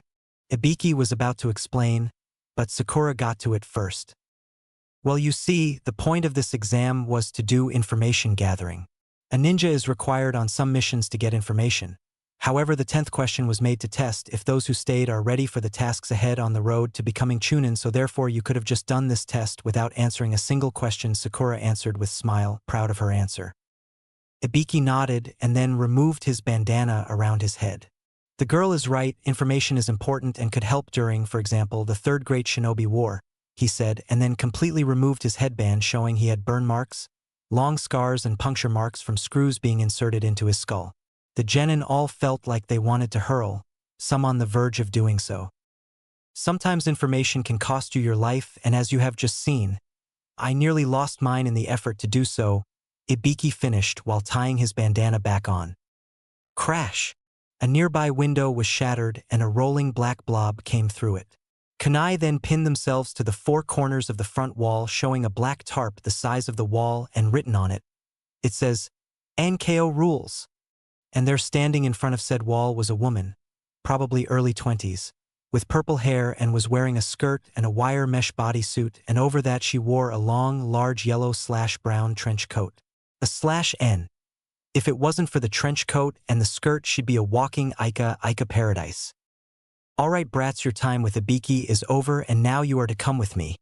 The coolest jonin ever, Mitarashi Anko, proctor of the second part of the Chunin exams. Anko yelled. The class was silent, and a little cricket could be heard chirping in the distance. Ibiki then removed himself from behind the tarp. Anko, you're early. Again, Ibiki told her. Anko's sweat dropped. Oh, she said with a face that said, I, an experienced jonin, just embarrassed myself in front of a whole bunch of genin. Great first impression, Anko. Now the Sasuke, Sakura, and the other rookies were all looking at Naruto and thought the same thing. She's a lot like Naruto. This caused Naruto to sneeze multiple times. I wonder who's talking about me, Naruto wondered, looking around the classroom. After the silence, minus Naruto sneezing, Anko then told them to follow her to the area where the second part of the Chunin exams were to be held. The genin all reluctantly followed. In Naruto's mindscape, Kyuubi was looking at the pond created in Naruto's mindscape, but this was no ordinary mentally made pond. This pond made Kyuubi see what Naruto was seeing, and when he saw this Anko person, he was rolling on the ground. I laughter and injured his spleen, which of course healed. After that, Kyuubi began to think if he should teach Naruto, knowing that the final part of the exams let their competitors take a 1 month off to train. What to teach, what to teach? No, not that one. That's it, I'll give him the greatest techniques a Lord of the Foxes can give. The Demon Lord thought, giddy with excitement. Training Area 44, Forest of Death. The genin were all standing in front of a large wall of wire, and beyond that was a large dense forest with trees that made the Hokage building look like a toy house. Anko was facing them with a small smile on her face. Hello, my little genin. This is where your survival skills come into play. This is where your second part of the Chunin exams take place. Welcome to Training Area 44, also known as the Forest of Death, she said in a scary tone, and a crazy smile plastered on her face. The genin gulped in fear. Not Team 7, they wore looks of seriousness and looked like they could take on the Bijou and win. Oh, Forest of Death, I'm so scared, Naruto said in a sarcastic voice. That's the biggest load of shit I've heard yet. Anko glared at Naruto and then flung a kunai intended to give him a cut on the cheek, but Naruto expected it and tilted his head to the side. But then Anko appeared in front of him and sent a fast kick to his head. But Naruto grabbed it, and then Sasuke and Sakura instantly appeared with their kunai held against Anko's throat. Anko chuckled a bit before relaxing. Naruto let go of her leg, and Sasuke and Sakura pocketed their kunai. The genin before them were shocked. The Konoha genin were utterly baffled. Kyuso Naruto's team has gotten stronger, but we'll do better, thought Kiba. Whoa, Sasuke-kun is so awesome, but Naruto and Sakura sure did change, thought Ino. Naruto-kun, Sasuke-kun, Sakura-chan, your flames of youth are bright, but not brighter than mine, whoa sh. Guess who thought that? If you don't know, you are the most retarded person on earth. Well, looks like we got ourselves a special bunch here, Anko said with her creepy smile. Then a Kusa genin shunshined next to Anko with her kunai in his tongue. Dubumji. Here's your kunai back, Anko-san, the long-haired Kusa nin said. Arigato, now go back with your team, and just because you're excited doesn't mean you have let off bloodlust, Anko said. The Kusanin shuddered. Gomen, it's just that your kunai cut a strand of my hair, and when somebody does that I get really riled up, he said, and then walked back to his team. Right now that that's done, Anko stated. She then went to the desk in front of the gate where Izumo and Kotetsu were sitting. She returned with a big stack of papers. These are consent forms you have to sign in case any, how should I put this, casualties occur during this exam, Anko said. You mean if there is a death or deaths? Naruto asked. Precisely, Anko replied. The genin then signed the forms and gathered back at the main entrance of the forest. Now let me explain the rules of this exam. You are to get 2 scrolls before the exam begins, one of earth and one of heaven, she began. She then pulled out 2 scrolls from her pockets. The black scroll on the left was earth and the white one on the right was heaven. Your goal is to obtain the other scroll from the other teams by any means necessary. What I mean is if you get an earth scroll you fight for a heaven and vice versa. Then once that is done you head straight for the tower, which is located in the exact center of the forest, and also you have 5 days to complete this exam, and once you reach the tower you can open your scrolls for. If you open them during the exam you'll regret it. Anko explained. The genin nodded. Good, now go and stand in front of the gates assigned to you, she ordered. The genin teams all went to Izumo and Kotetsu and received their gates numbers and stood in front of them. Team 8 Gate 1. We'll go for an ambush and then head straight to the tower, Shino said. All right, let's do this, Kiba said. Akamaru yipped in agreement and Hinata nodded. Team 10 Gate 2. Looks like we'll go for the weakest team, Chuji stated. Then I guess Naruto's our target, Ino said. Hold on guys, we're gonna have to rethink this. I would have gone for Naruto too. But judging from that little display before, Naruto has most likely improved a great deal, Shikamaru added. Team 10 then sighed as they tried to think up a new plan. Kusanine Team, Gate 3, head straight for Team 7, the long-haired one said. His teammates nodded and prepared themselves for the exam to start. Kabuto's team, Gate 4, hope you make it through, Team 7, Kabuto thought, adjusting his glasses. Team 7, Heaven Scroll, Gate 5. So Naruto, what's the plan? Sasuke asked. Naruto looked at Sasuke. Why me? He asked. Because Naruto, you were the one who came up with our strategies when we fought Kakashi-sensei, and that makes you the leader figure, Sakura answered. Naruto sighed. Okay, we'll navigate through the forest and find a suitable place to make camp. Then once we do that we go and search for other teams, take their scrolls, and then race towards the tower. But if it's not the scroll we need, we return to camp, rest up, and continue this for the next 5 days, and just in case we get separated we'll need a password. I go with Kyuubi because no will expect that, Naruto said. Sasuke and Sakura looked at each other and nodded. Excellent plan, Naruto, you might make it to Hokage after all, Sakura said. Arigato, Sakura-chan. With Anko. Okay, the test starts in 5, 4, 3, 2, 1. Start! She yelled. The gates all opened and the genin raced into the forest of death. 5 minutes later, the screams of terror and death filled the air. Already, Kami, these kids suck, Anko said while munching on a stick of dango. With Team 8. Team 8 was waiting for a team to trigger their trap. The trap consisted of a basic tripwire trap which catches the team in a net, and then the forest leeches which occasionally drop down from the tree will land on them, judging from Shino's calculations, and suck them of both blood and chakra, and they will then take the scroll. This then happened a few seconds later. Kiba searched the team and found a heaven scroll. Kyuso, not the scroll we need. Let's go guys, Kiba exclaimed, and then Hinata, Shino and Kiba headed out to look for their scroll. With Team 7. Naruto and the others were traveling through the forest looking for a suitable campsite. They quickly found a clear area which had a nearby river full of tasty fish and other supplies needed for survival. They set up their supplies and then returned to the forest to look for an earth scroll. As they jumped through the trees, Naruto sniffed the air and then paused on his tree branch. What is it, Naruto and I? Sakura asked. Naruto looked back. I have to take a leak, he said with a sheepish grin. Sakura and Sasuke backed away from him in disgust. Nisan, don't tell us that, Sasuke said as they dropped to the ground. Naruto then went behind a rather large tree.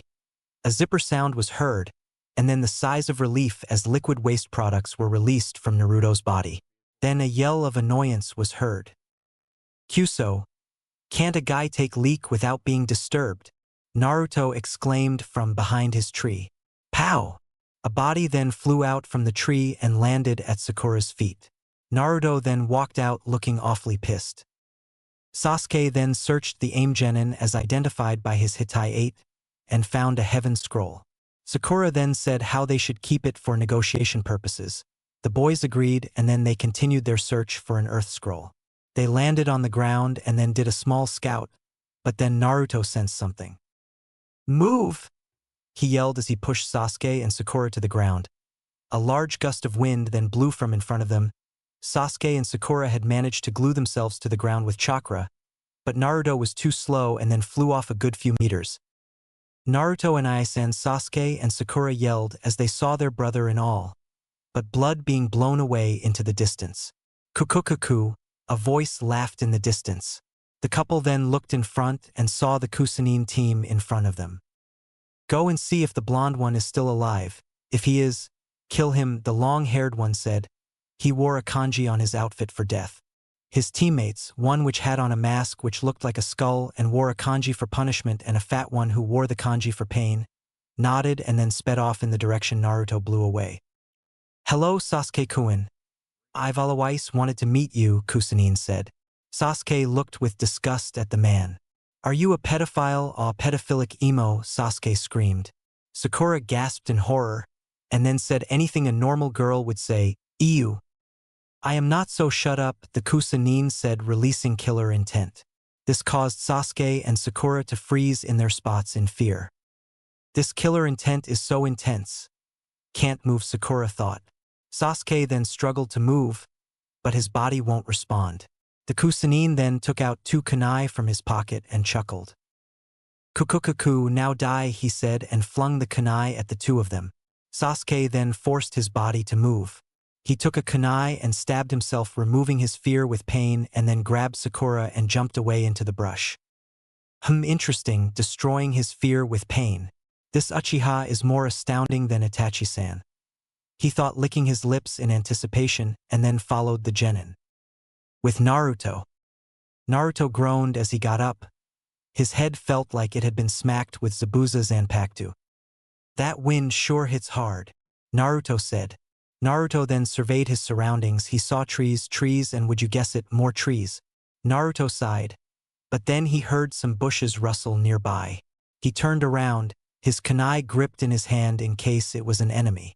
Naruto relaxed a bit when he saw a little rabbit hop out of the bushes, but then instantaneously went back on guard when a kunai whizzed past his ear and killed the poor rabbit. Naruto looked at where the kunai came from and saw that one long-haired Kusanine's teammates, Pain and Punishment, /N. I'm gonna call them that since I don't know their names and stuff. Anyways, back to the story. Naruto backed up a bit as Pain and Punishment stepped towards him. "Kagebunshin no Jutsu," Naruto yelled, and 10 clones poofed into existence. The 2 Kusanines then froze, not expecting that, but quickly recovered when the clones rushed them. Pain dodged a clone's punch and then returned a punch of his own, ending the clone's life. Another clone tried to slash him with a kunai, but Pain took his own kunai and blocked it, followed by a fast kick to clone's face, and then threw his kunai into the heart of another. However, he was too slow to dodge a fast kick to his gut, knocking the air out of his lungs. The another clone then continued the combo with a punch to Pain's face, followed by another clone's spin kick to the side of the head, and then the finisher. A clone grabbed Pain's neck and using all its strength threw him up, and then rapidly appeared above Pain and delivered a powerful axe kick to Pain's face. "Kitsune Rundan / Fox's Barrage." The clone Naruto yelled as Pain rocketed to the ground and then created a meter-wide crater in the ground. Dead. Punishment, who had destroyed one of the remaining clones, watched in anger as his teammate was defeated by the blonde Gaki. Turning his head towards the original Naruto, who was cheering on his clones, making motions with his fists and feet like someone would do when they were watching a fighting flick. Punishment rushed up to Naruto, kunai in hand, and stabbed Naruto in the heart. Naruto looked at Punishment with a surprised look on his face before it turned to a foxy grin. Naruto poofed away, revealing it was a Kagebunshin he stabbed, and it was in that moment Naruto decided to finish off Punishment with his most powerful jutsu, taught to him by the Kyuubi no Kitsune himself. Flashback. Naruto was in his mindscape doing some mental training by playing chess with Kyuubi, who was in his fox form. Kyuubi moved his knight forward with his tail, check, Kyuubi said with a grin as his knight had Naruto's king in its sights. Naruto then took it out with his queen, making Kyuubi's grin change to a scowl. Kyuubi moved his queen and then ended his turn. Naruto then grinned and moved his rook. Checkmate, Naruto said. Kyuubi sighed in defeat while Naruto got up and did his victory dance, which was doing some sort of disco move. Naruto then turned to the 9,000-year-old demon lord of foxes. Alright Tusen, you said if I win I get to learn a new jutsu. So what is it? Naruto asked in anticipation. Kyuubi then thought and thought and thought until a light bulb appeared, indication of an idea. Kyuubi scowled. Kit, how many times have I told you stop doing the light bulb thing? It was funny the first time, but now you're just killing it. Naruto chuckled and then let the light bulb poof out of existence. Naruto had the ability to make things in his mind, anything he wants. Alright Kit, the jutsu I'm about to teach you is a very powerful one and must only be used when you are separated from your teammates, Kyuubi stated. Naruto looked at Kyuubi with a puzzled look. Why Kyuubi Tusan? Naruto asked. Because, Naruto Kit, this jutsu is so powerful it destroys everything but the user in a 20 feet radius, Kyuubi answered. Naruto was absolutely stunned. The jutsu was that powerful. This jutsu creates a sphere of fire formed from the fires of the legendary phoenix itself. A silhouette of the phoenix appears, and then when the technique hits it, encases its victim in a sphere of flames. The name of this jutsu is End flashback. Phoenix raising Kafuria no jutsu/Phoenix spiraling fire flare jutsu, Naruto yelled. Punishment turned around, feeling a high concentration of chakra, to find Naruto holding a sphere of white and blue flame in his palm. The heat coming off it made Punishment feel as if he was melting. Naruto then ran towards Punishment, but as he was about to dodge he froze in his spot when he saw the silhouette of a gigantic bird made completely of flames following Naruto as he made his way to him. Naruto then thrust the sphere forward into Punishment's stomach.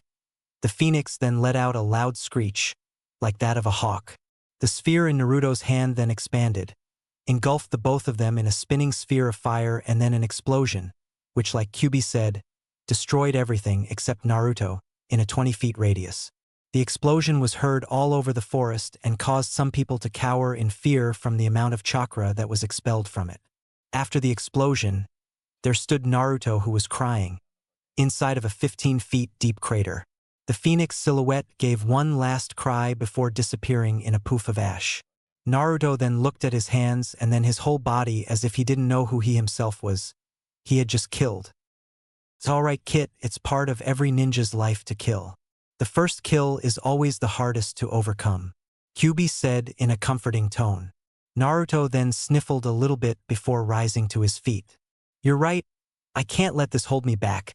I need to become Hokage and save Sasuke and Ai-san and Sakura Nechan, Naruto thought. Atta boy, let's go. Naruto nodded and then, with newfound determination, he sniffed the air and found Sasuke's and Sakura's scents and then leapt into the trees to find them. With Sasuke and Sakura. Sasuke and Sakura were exhausted.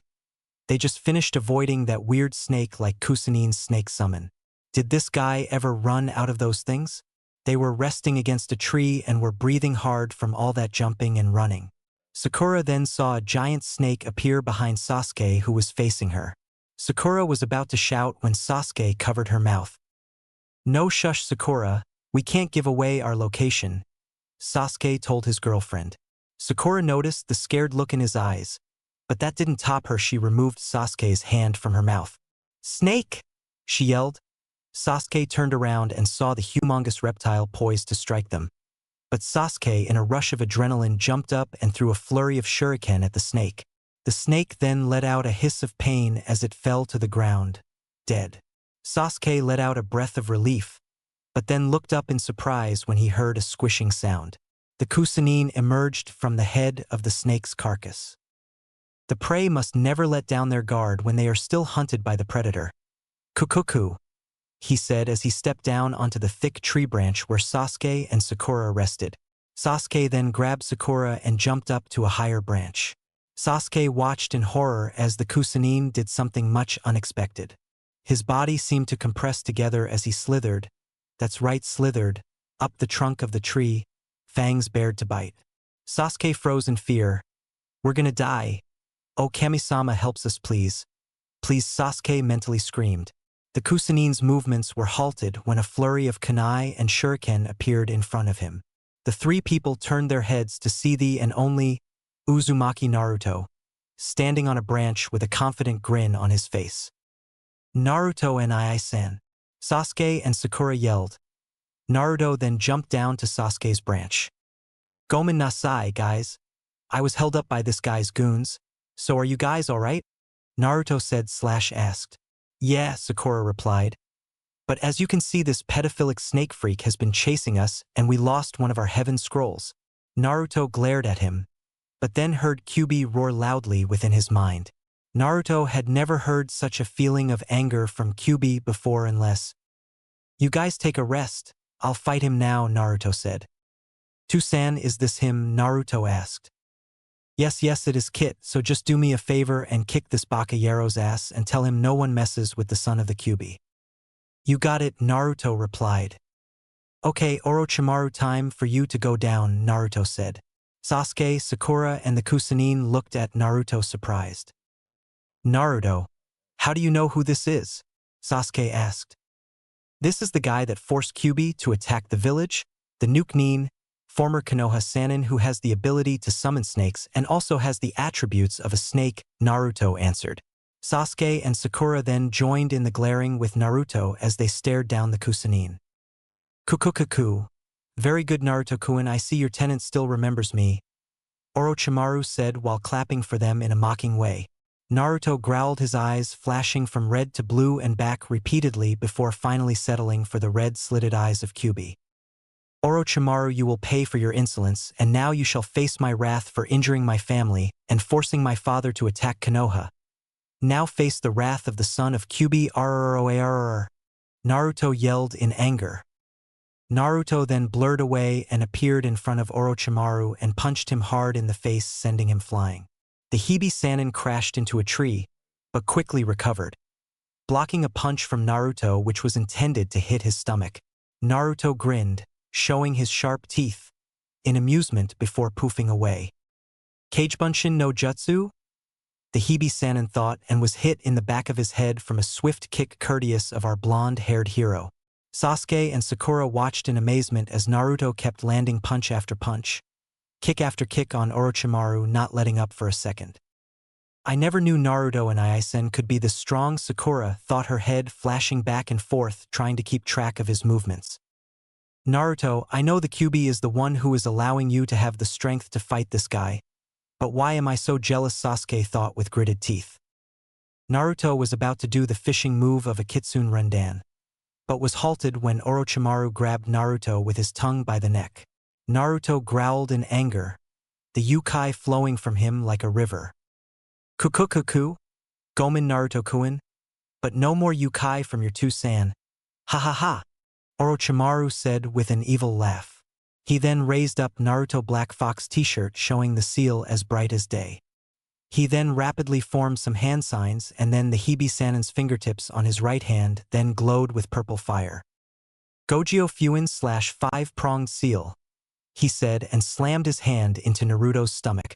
Naruto screamed in pain as the yukai left him and he fainted. No, Kit, no! Kyuubi yelled in fear for his Kit. The forest in Naruto's mentally made meadow suddenly was caught in a funnel of fire with Kyuubi in the center of it.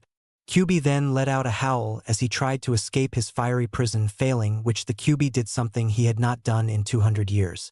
He cried as he felt Naruto fall into the darkness of unconsciousness.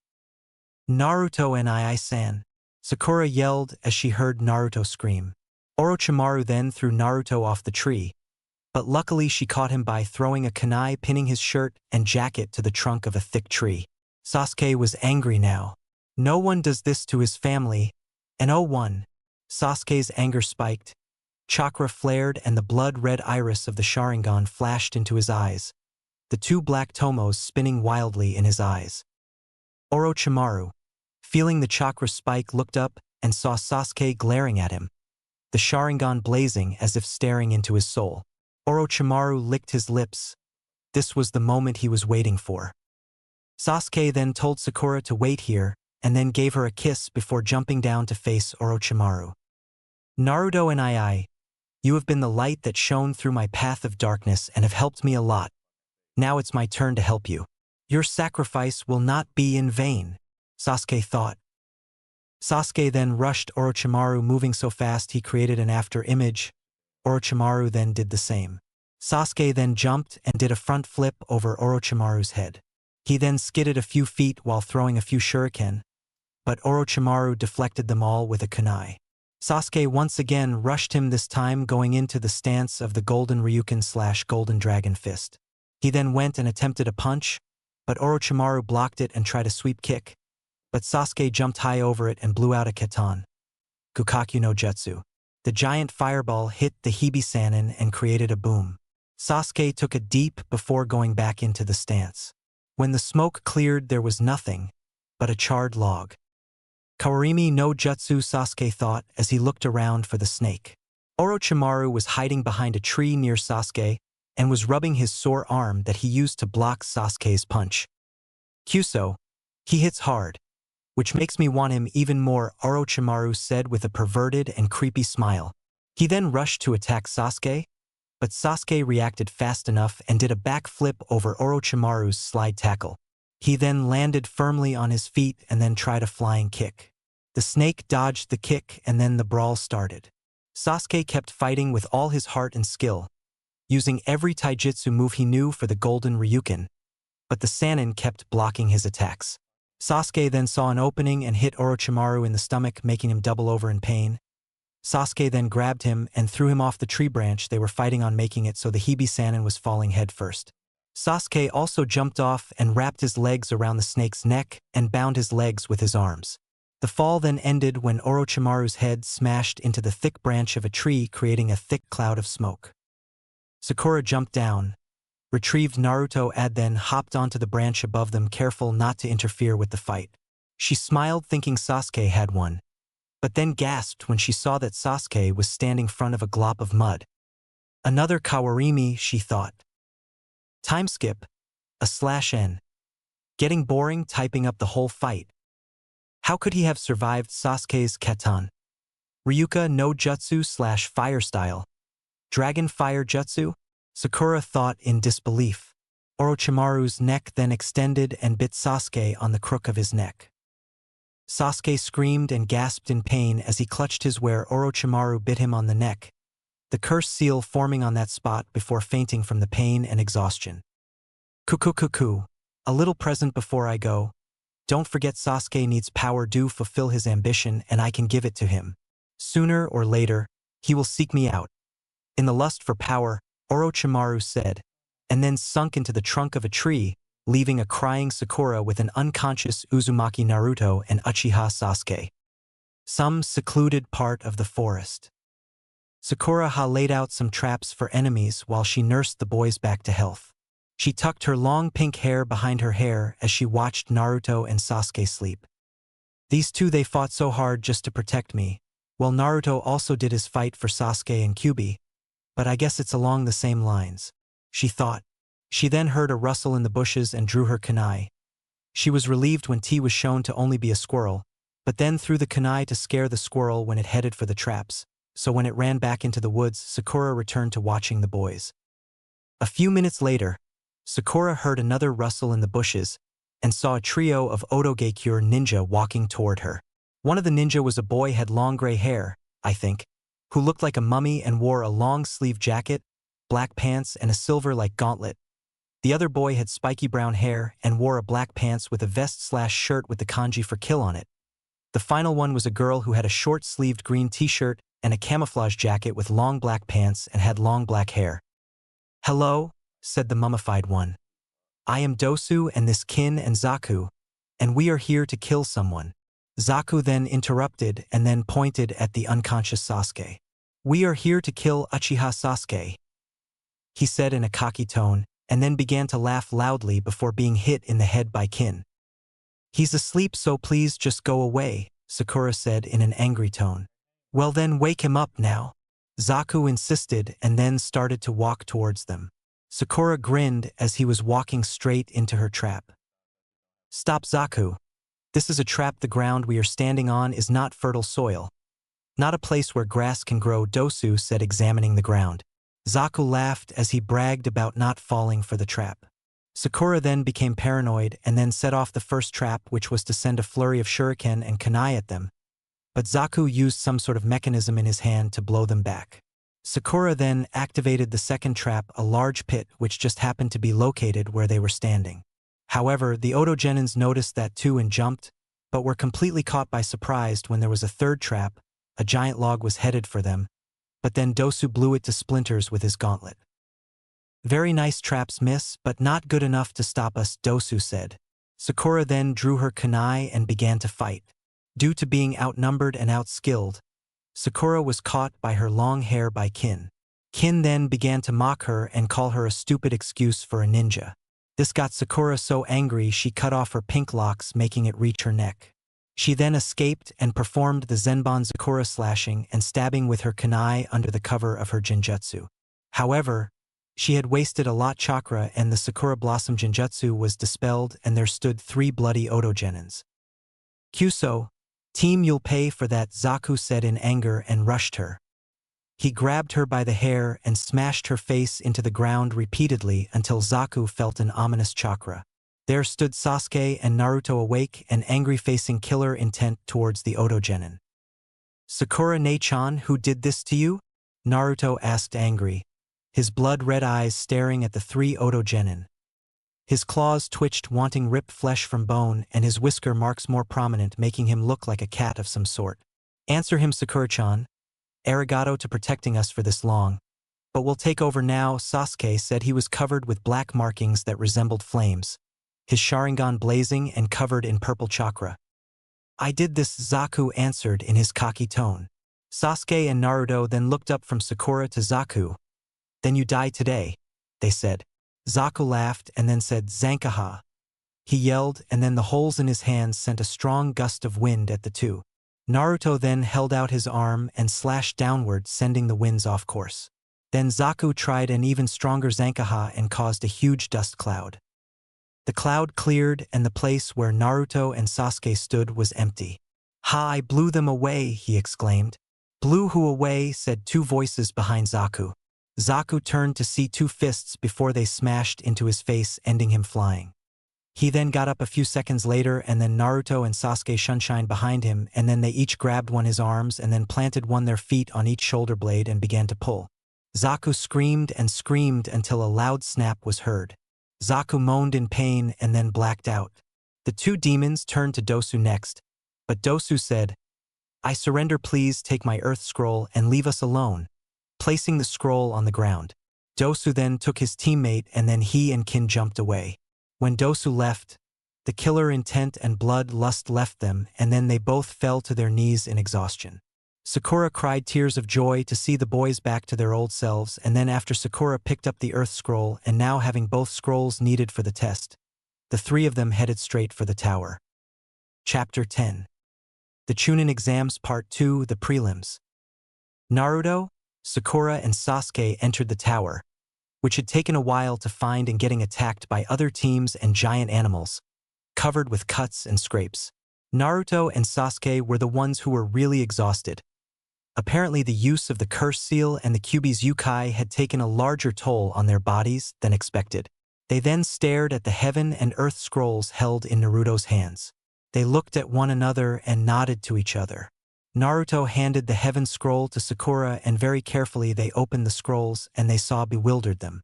There in the center of the scroll was the kanji for human. Human. Mankind. What's that supposed to mean? Sakura asked. No one answered, but then the scrolls in their hands began to smoke from the kanjis. Sasuke's eyes widened in surprise. "Sakura?" "Naruto, drop the scrolls now," he yelled to them. Naruto and Sakura then threw the steaming scrolls away like as if it was about to explode, which it did. A large plume of smoke appeared when the scrolls hit the ground and the shadow of something could be seen inside it. "Hey guys, long time no see," the figure said. "Wait, Sasuke began. The smoke cleared to reveal our very own scar-nosed Chunin, Yumino Irika. Irika looked at them with a smile. "You guys look like you've been through a lot," he said. Irika then noticed something hit his chest and caused him to fall flat on his butt. "Irika-sensei!" Naruto yelled in happiness. Irika looked at the whisker-marked genin and then ruffled Naruto's hair. Good to see you too, Naruto, Irika said with a smile. Irika-sensei, what were you doing inside a summoning scroll? Sakura asked. Irika got Naruto off of him and then got up. Good question, Sakura. I'm here to congratulate you on passing the second part of the Chunin exams, and by my calculations you are 2 days early, meaning you can rest for the next 2 days, Irika said, looking at a pocket watch he took out. Team 7 was silent. They had just passed the second round of their very first Chunin exams. Then the silence was broken when Naruto started to jump up and down and whooping with joy. Sakura and Sasuke sat down, their legs too tired to support their weight. I see you haven't slowed down a bit, Naruto. I would treat you guys to a chiraku. But, Irika inquired. Sasuke looked up. Yeah, but that's life, he said with a shrug. Sakura then looked around the room and noticed a plaque on the wall. Irika-sensei, what's that plaque for? It looks like moth have been at it, and why are there spaces in between some of the words? Irika looked at where Sakura was looking. Oh right, I nearly forgot. That's the real reason I'm here, Irika said. Naruto stopped jumping around and looked at his former sensei. What do you mean, the real reason you're here?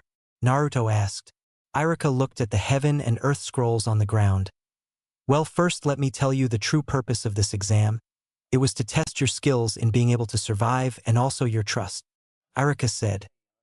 Trust, Sasuke said. Irika nodded. Well, on some missions, you might be asked to deliver an important item that is not supposed to be opened until it is delivered to your client, and also you must not cave in to pressure. Remember, Chunin are the team commanders in almost every mission, and trust and strength of will and body are important qualities in being one, Irika said. The genin nodded before asking about the plaque again. Now you see, that plaque has a speech written by the Hokage himself to guide all to be Chunin. The blank spaces are filled in by either the words heaven or earth, such as in the third line.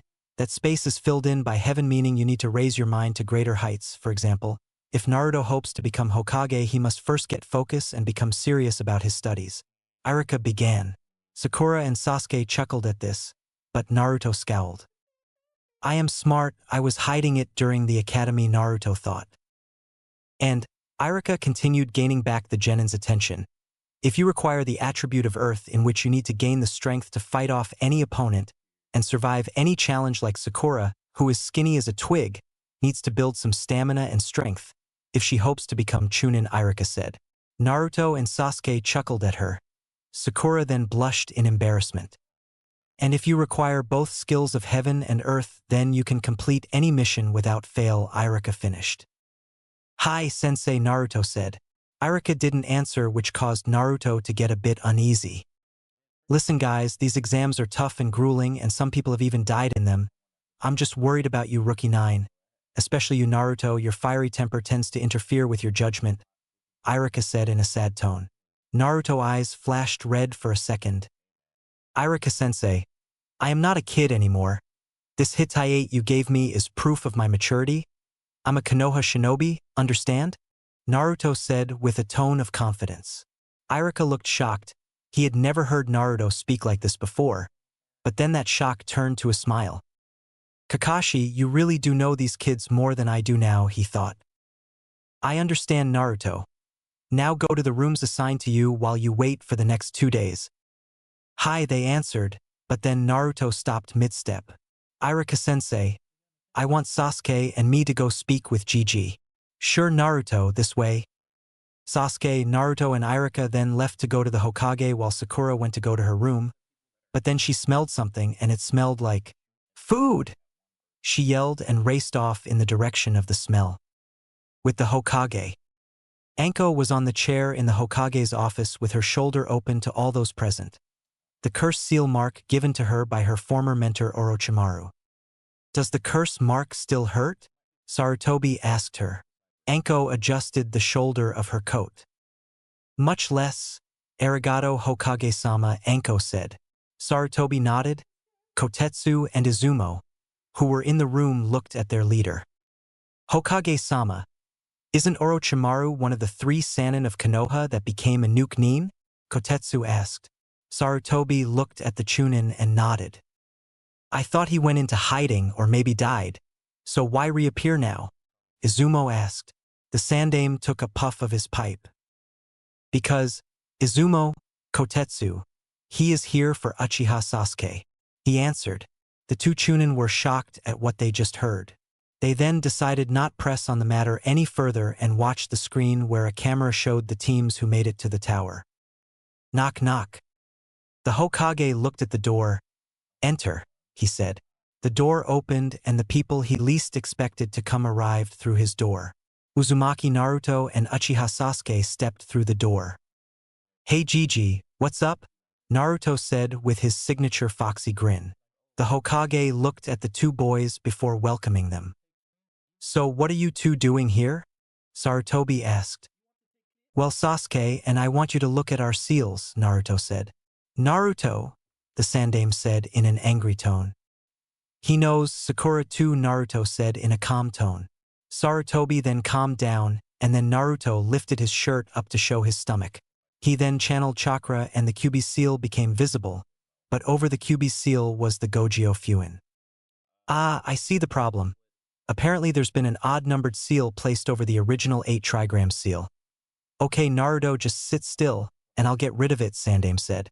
He then flashed through hand signs and then his fingertip glowed with green fire. Gogyo Fuin Kai / 5-pronged seal release, he shouted. Naruto gasped as the wind got knocked out of him from the Hokage's fingers being thrusted into his stomach. He fell to his hands and knees to catch his breath, but got up a few seconds later. In Naruto's mindscape, the fiery vortex instantly vanished and Kyuubi began to hop around and howl with joy. Outside mindscape. Hey Kit, miss me, Kyuubi said with a grin. San, you're back, sugoi. Naruto then told Kyuubi about what happened before the seal was removed. Sasuke then stepped forward and showed Sarutobi the curse mark. Oh Sasuke, I'm very sorry, but I don't know how to get rid of that seal. But I can make a seal to prevent its influence. But the seal's strength relies on your willpower to remain intact, he said. I don't care, I don't want to go with that pedophilic snake Baka. Do it, Sasuke said. Sarutobi nodded and then applied the seal. All done, you boys can go now, Sarutobi said with a grandfatherly smile. Arigato, they said and left the room with smiles on their faces. Outside Hokage's office. To the cafeteria, Naruto said with his foxy grin. Sasuke chuckled. To the cafeteria, my brother, away! Sasuke yelled and the two boys sped off to meet Sakura at the cafe. At the cafe, Sakura was sitting at a table with a plate piled high with food.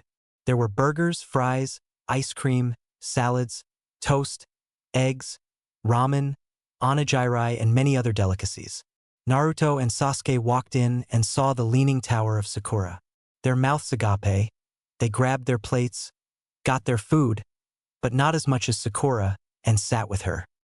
Sakura, I thought girls wanted to watch their figure not become sumo wrestlers, Naruto said.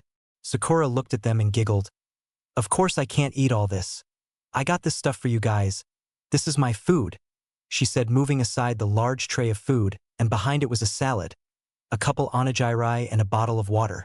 The two boys sighed in relief before grabbing the leaning tower of food and scarfing it all down. Taking sips of water in between, and in a time of 10 minutes the mountain was reduced to a pile of breadcrumbs, dribbles of ice cream and splatters of ramen soup mixed with rice grains. Ah, that was good, Naruto said with a little anime smoke cloud puffing out of his mouth when he belched. Sasuke nodded, patting his fat stomach, and belched loudly. Sakura was staring wide-eyed. Sure, she finished, but she didn't expect the boys to finish in that amount of time. How did you guys do that? Sakura asked. It's a male thing, Sakura. Nay, Naruto? Sasuke said. Naruto nodded before getting up. I'm gonna go take a nap. Later, guys, Naruto said with a wave. By Naruto, they both said as they watched their teammates retreating back. So, wanna go to the room, Sasuke? Sakura said with a sly grin on her face. Sasuke's face brightened before grabbing Sakura's arm and racing off to her room with Sakura laughing loudly throughout the tower. In Naruto's mindscape, Naruto was sitting once again at the chess table playing with Kyuubi. Kyuubi sent his rook into the fight and took out Naruto's knight. Naruto grinned and then sent his queen, killing Kyuubi's last knight and putting the king in check. Kyuubi moved his king out of harm's way and while doing so an opportunity for checkmate, but hoped Naruto didn't notice it. Kyuubi's praying T-Kami worked, for Naruto moved his pawn forward and Kyuubi sent in his rook and put Naruto in checkmate. Kyuubi's in human form by the way. I win Kit, good game though, Kyuubi said with his vulpine grin. Naruto sighed and said, Tusen I let you win. I noticed the opening and I felt sorry for you, since I always won after our very second game. Kyuubi scowled before turning his back on Naruto and pouted like a little child. Naruto laughed and then got P to stretch his aching muscles from sitting down for so long.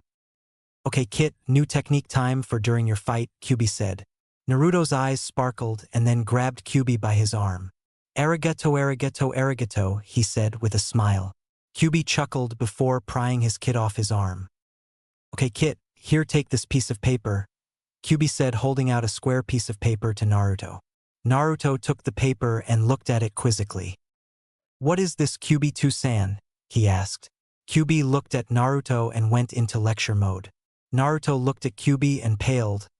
Oh no, not another boring lecture. Kit, are you familiar with the 5 jutsu elements of wind, water, fire, lightning, and earth? Kyuubi asked Naruto. Naruto nodded. But what does this have to do with the paper? Naruto asked. That paper is no ordinary paper. It is a special paper which shows your chakra nature, Kyuubi said. Naruto gasped. What's chakra nature? He asked. Chakra nature is the elemental affinity of your chakra, for example. The Uchiha specialize in fire jutsus, so therefore they have a fire chakra affinity, so basically it is to show which field of jutsu you specialize in. Some people have 2 or 3 chakra affinities by Jonin level, but I feel there's something special about yours, Naruto, Kyuubi said. Naruto nodded at the explanation. So how do I work this? He asked.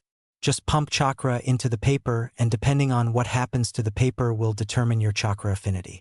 If the paper is cut, your wind. If the paper is burned, fire. If the paper crumples, lightning. Paper becomes soaked, water. And if the paper turns to dust, earth. Understood? Kyuubi asked. Naruto nodded and then closed his eyes and focused his chakra into the piece of paper in his open palm. Then Kyuubi saw the most extraordinary thing happen. The paper was cut by a very powerful whirlwind into 4 pieces. One piece then burned, another crumpled, another became soaked, and the last piece turned to dust. Kyuubi was wide-eyed, slack-jawed, and speechless. Naruto opened his eyes and saw what happened to the paper and grinned. Yatta, I have all the elements of chakra, he yelled in a sing-song voice. Such a thing has not happened since, well, me. I thought I was the only one with the ability to have all 5 chakras, but I guess my ceiling in you has given you it, Kyuubi said. Naruto then stopped jumping and asked Kyuubi. So which jutsu will I learn? He asked. Well, I guess your abilities should have been noticeable since you were able to use those 5 elemental dragons from the scroll, Kyuubi said to himself and then began muttering about other things. Naruto started to become very annoyed at this. Hey, furball! Naruto yelled. Kyuubi looked at Naruto with murder in his eyes. Don't you ever call me furball again, young man, or else I won't teach you for a whole year, Kyuubi said in an angry tone. Naruto nodded as he tried not to pee his pants. So what will I be learning, Tusan? He asked again.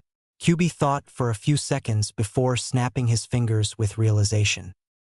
Okay Kit, your first of the many jutsus I will be teaching you is Raikurai no Jutsu / Thunderbolt Jutsu. It sends a concentrated bolt of lightning chakra from your fingertips and badly damages the opponent. The more chakra you add, the stronger it is. Observe, he said. Kyuubi then performed some hand signs. He then positioned his hand as if he was pointing at the tree with his pointer and middle fingers, the buzzing of electricity coming from his fingers. Then sparks started coming off from it, and then Kyuubi gave a yell and a powerful lightning blot blasted the tree to bits. Naruto covered his eyes before thinking, Sugoi / amazing, and then with a smile began to try it himself. Kyuubi then stopped him. Tusan, why did you stop me? Naruto asked. Because Kit, you have to learn the necessary exercises to convert your ordinary chakra into the elemental chakra and master it.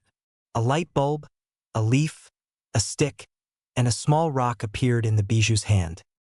These objects are needed for mastering the conversion of chakra. If you can light this light bulb for more than 10 minutes, then you have mastered lightning chakra. To master wind, cut the leaf in half. To master earth, change the rock to mud. Light the stick ablaze for fire, and for water, go to the pond and try and make a water pillar 12 feet tall to master water. These were the exercises I was given by Master for my elemental training. Kyubi said, and as he said this, the 9,000-year-old demon looked as if he'd aged a few more thousand years. Naruto then wondered how he would do all this within 2 days, for he wanted to learn before the fighting part of the exam started. Then a light bulb appeared above his head. Naruto growled and saw Kyubi holding a light bulb. Not so funny when somebody does it you, isn't it? Kyubi said with a grin. Naruto then made the cross-shaped sign for his favorite jutsu. Taju Kagebunshin no Jutsu / Mass Shadow Clone Jutsu. He yelled, and then thousands of clones appeared. Okay guys, I made 4,900 of you, so including me there's 5,000 me's here. S will be splitting into 5 groups, 1,000 me's in each group.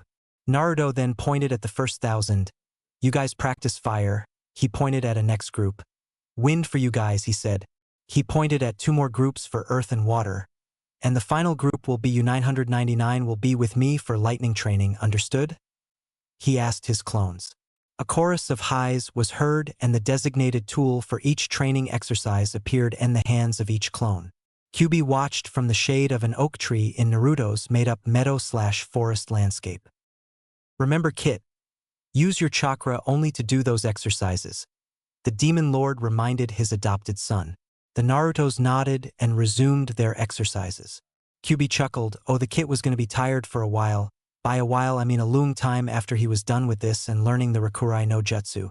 Kyubi then yawned before going into his fox form, going into regular size, which by the way was huge, and fell asleep to sounds of Naruto's groaning in concentration as they tried the exercise.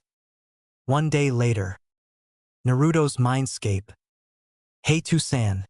Check this out, Naruto said, waking up the large fox. Kyubi blinked his eyes as they adjusted to the bright light of the sun made in Naruto's mind. The great Kyubi yawned before looking down at his adopted son. What Kit? The Lord of Foxes asked.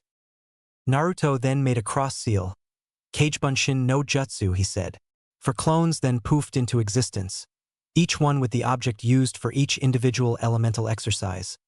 The Naruto with the stick in his hand focused his chakra, and then a blazing yellow and red flame turned it to ashes. Kyubi nodded with a grin. The one with the rock did the same, and the rock started to liquefy, forming mud. One then ran all the way to the pond and put his palm on the water. The clone focused his chakra, and then a pillar of water at least 15 feet tall sprang up before falling back down. The clone with the leaf placed the leaf between his hands and then focused his chakra. It then removed its hand, and there lay the leaf cut perfectly in half along the mid-vein, and then original Naruto made a light bulb form in his hand. He then focused his chakra, and then the light bulb lit. 10 minutes later. Naruto then cut off his chakra and the light bulb flickered off. Kyubi looked astonished. He had taken at least a month to finish these exercises, even with bunshins, but Naruto managed to do it within a day. Kit, I have never been more proud than I am now. Good job, now time for that Raikurai no Jutsu, he said. Naruto nodded and made some hand signs. Naruto then pointed out his pointer and middle fingers and placed his hand by his waist. He then began moving his hand in a circular motion. A humming sound was heard coming from it. Then when Naruto noticed sparks start to form on his fingertips, he thrust his hand out, and then a powerful lighting bolt shot from his hand and completely obliterated a tree, turning it into splinters. Kyubi clapped his paws and chuckled. Jutsus he had learned that took at least weeks to learn, had been learned in a day by this boy. Still prouder than ever, my boy. Now you have 1 more day before the Chunin exams, so get ready to learn a lot of jutsus and fall from chakra exhaustion. Naruto nodded. Hi Kyubi-sensei. Kyubi chuckled. Now then, let's begin. With Sakura and Sasuke. The 2 of them were lying down on Sakura's bed, sleeping in each other's arms. While Sakura was, and she was snoring. Sasuke looked up at the ceiling with bags under his eyes. It was a wonder why Naruto, who was on the bed next to theirs, was still asleep. Dear Kami, I couldn't sleep at all because of her snoring, but at least I got a whole lot of making out done with Sakura-chan, so it was totally worth it. the Uchiha survivor thought with a happy grin on his face. He then fell asleep, too tired to complain about Sakura's snoring. /N. You know how you have one of those moments where you're so tired that you could block out any sound once you fall asleep? Yeah, that's what Sasuke just had. The Tower Cafe. Teams 8 and 10 had just reached the tower and were exhausted both mentally and physically from running from all those giant reptiles, mammals, and insects. Kiba and Akamaru were rapidly making a huge piece of steak disintegrate into their mouths. Chuji was the same as Kiba except he was eating a mountain. No, not even a mountain, a fucking Mount Everest-sized plate of food, and was slowly, but surely eating away at it with all the speed he had. Shikamaru went to his room to sleep. Ino and Hinata had forgotten all about their manners that were taught to them and were rapidly eating away at the food placed before them. Shino was the only one with some dignity left and was using his cutlery to eat at some pancakes. After the meal, the two teams then left to their respective rooms to sleep and later discuss plans on how to fight their opponents. Team 10's room. After sleeping, "Alright guys, we're going to need to do some serious training if we want to become Chunin," Ino said.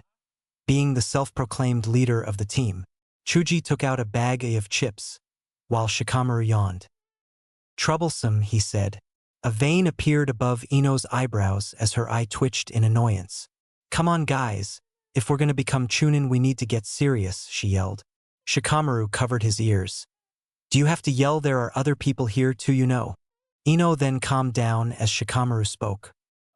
"Okay, Chuji, these fights are most likely going to be one-on-one, so you need to make a strategy for yourself. Ino, you have to find a way to keep your enemies still if you're going to use your Shintenshin no Jutsu/mind transfer jutsu. Of course, if the opponent is a foreigner, you could have the element of surprise seeing as they might not know the move, but you have to take precautions. As for me, you know how I operate," he said. Ino and Chuji nodded, but then Chuji asked, "Hey, how come we have to have strategies, but you don't?" Shikamaru sighed. "For two reasons. One, it's too troublesome, and two, I come with strategies once I have finished analyzing my opponents. I thought you knew that, Chuji," he said. Chuji nodded before going back to his bed and began eating his chips while thinking about how to fight his opponents. Ino also went to bed, while thinking what Chuji was thinking, and Shikamaru yawned, muttered, "Troublesome Chunin exams will finally finish tomorrow," and then fell asleep on the floor, which actually turned to be pretty comfortable. Team 8's room. After their nap. "Ah, that was a pretty well-deserved rest," Kiba said with a yawn. "Yup," Hinata and Shino said. A moment of silence then spread throughout the room. Hinata then spoke up. "So, Kiba-kun, Shino-kun, what will we be doing about our fights during this last part of the exams?" Kiba and Shino looked at her with clueless looks. Hinata has learned to tell what Shino's expressions were after hanging around with him so much during their team training. "Well, I'm just gonna beat the shit out of whoever I'm facing. But I'm gonna forfeit immediately if we come up against your cousin, Niji," Kiba said. Hinata got angry when she heard her baka cousin's name. "Or that sand guy, he gives me the creeps, especially after what happened in the Forest of Death," he added. Hinata's anger quickly dissipated when she heard about Gaara, and Shino remained quiet, as always, as they remembered the incident. Akamaru whined in fear inside Kiba's jacket. Flashback. I'm changing my flashback font from bold to underline OK. Kiba, Hinata, and Shino were jumping through the trees towards the tower, as they had just ambushed another team and got their Earth Scroll. Kiba then stopped and sniffed the air. "Hey guys, there's some people up ahead." Hinata then flashed through hand signs. Byakugan / the all-seeing evil eye. The veins around Hinata's eyes then became visible as her clan dojutsu was activated. Her vision then increased 100-fold as she looked a few kilometers ahead and the chakra signatures of the people Kiba smelt. "Around 3 people, but one of them has a strange chakra," she said. "Let's go check it out," Shino suggested. The other two nodded, and then quietly yet swiftly they jumped through the trees to the destination of the strange people. After jumping for a few minutes, they dropped to ground level and hid behind some bushes after sensing the chakra signatures of the strange 3 people. And as it turns out, those people were the Suna Genin team. In front of the Suna team there stood a team of Aim Genin. "Surrender your scroll and we'll let you live," the one in the middle said. The Suna team remained silent until Gaara spoke. "I am Sabaka no Gaara, and if you don't get out my way, I'll kill you," he said in the tone of that of maniac. The AIM genin trembled before taking out their battle umbrellas. Eat this, they said. They threw their umbrellas into the air and then kept them up there and spun them with chakra. AIM Senbon no Jutsu / Raining Senbon Jutsu, the AIM team said. Then the spinning umbrellas released a huge wave of senbon at Gaara. A thwacking sound was heard, a sign that the senbon hit something. We got him, the one on the left said. Yeah, he's probably dead, the one on the right said. The smoke cloud created from the impact of the senbon cleared, and there stood Gaara in all his glory with a wall of sand which blocked the senbon. Raining senbon, let's make rain blood instead, he said, getting a wild look in his eyes. The sand from the wall and some more sand from Gaara, now open gourd, flowed towards the AIM genin. The sand then enveloped the three. Gaara smiled evilly and thrust his hand out. Sabaku Q/sand coffin, he said. Gaara then closed his outstretched hand as if he was squeezing something. Sabaku Kosu/sand burial. The sand then imploded and crushed the ninja inside so fast, they didn't even have time to scream. A large fountain of blood then blew out of the sand and fell onto the ground in front of Gaara. Hinata and her teammates were shocked at this genin's show of power, skill, and not even show a hint of remorse when killing those three genin. Kankuro then started shouting at Gaara as he picked up the scroll while Gaara and Temari just stood there. Kiba then hears something that sounded like, I don't see you two as siblings, only as teammates. No more. The Gaara's team then jumped away, leaving a sick-looking Team 8 behind the bushes. End flashback. Team 8 then decided it was time for bed again as they needed a lot of rest for tomorrow. With Team 7. In Naruto's mindscape, Naruto was lying on the ground exhausted from his elemental jutsu training done with Kyuubi. Kyuso, my chakra is completely gone and I'm dead tired. I learned at least 20 elemental jutsus since I have all the chakra natures, but I didn't know the training would be this tough. The blonde Jinchuriki thought. Naruto then got up and walked over to Kyuubi, who was gazing into a pond. This one was a regular one, not the pond that makes him see what Naruto sees. Looking at the multicolored koi fish swimming around like as if they were dancing. Hey Tusan, I'm tired and the fights are tomorrow, so can I sleep now? He asked with a yawn. The Fox Lord nodded and then returned to watching the fish. Naruto grinned before closing his eyes, and he left his mindscape to sleep in the land of dreams, aka reality. Outside Naruto's mindscape, Naruto woke with a start and saw a very kawaii/cute scene before him. Sasuke was lying on his back with his arm wrapped around Sakura's waist and Sakura resting her head on his chest. Naruto smiled and then shut his eyes and went back to sleep. Kabanwa/good night/evening. Sasuke and I, Sakura ne, he said. The day of the Chunin exam finals. The Jonin instructors, Ibiki, Anko, and the Hokage were standing in front of a large statue of a pair of hands in the ram sign in a large room before the various genin teams that survived the forest. The teams that survived were Gaara's team, the Rookie 9, and the Odo team and Kabuto's team. So the Rookie 9 made it, no wonder their Jonin instructors allowed them to take this exam, the Hokage thought. Uchiha Sasuke and you blonde-haired kid, you two will pay for breaking my arms, Zaku thought. So the Uchiha made Niji thought with a smirk. Yash Gai-sensei, I will make you proud, Lee mentally yelled. Naruto-kun's team made it, Ye Hinata thought. I'll beat that Sakura team for stealing Sasuke-kun from me, Ino thought. Welcome one and all to the annual Chunin exams.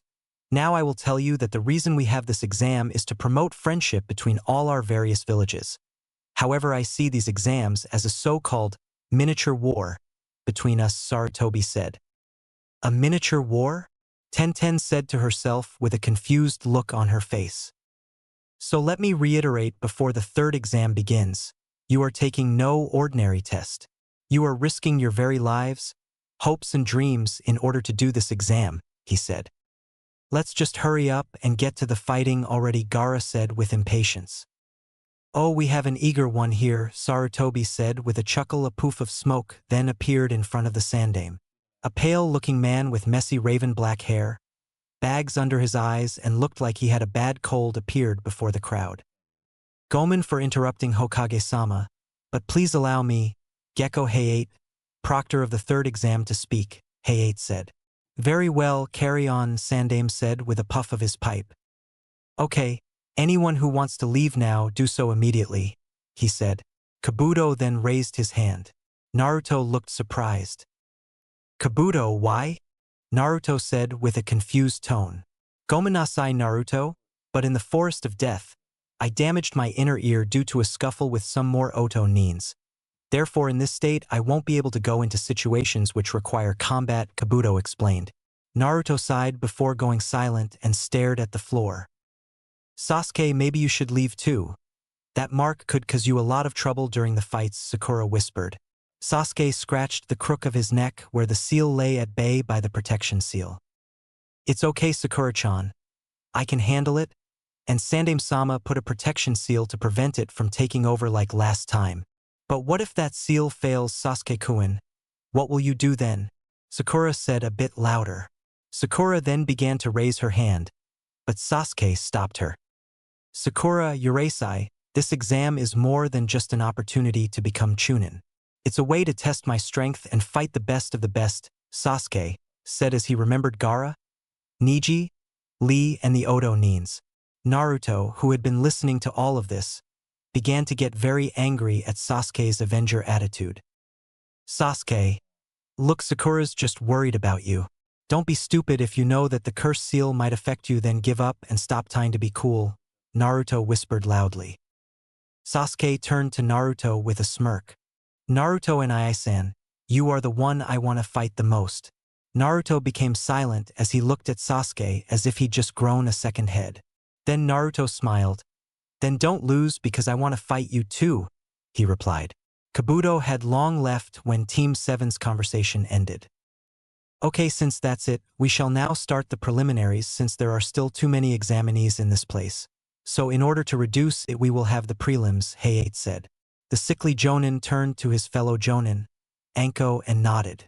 Anko then spoke into the headset she wore, and then a whirring sound was heard as an electronic board appeared from a panel in the wall.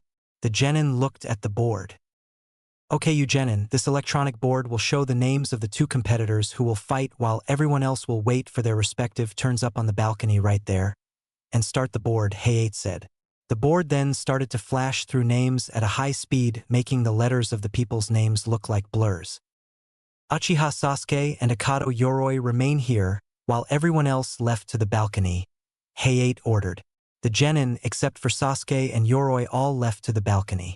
Kakashi then walked up to Sasuke when all the other Jonin instructors were going to see their teams.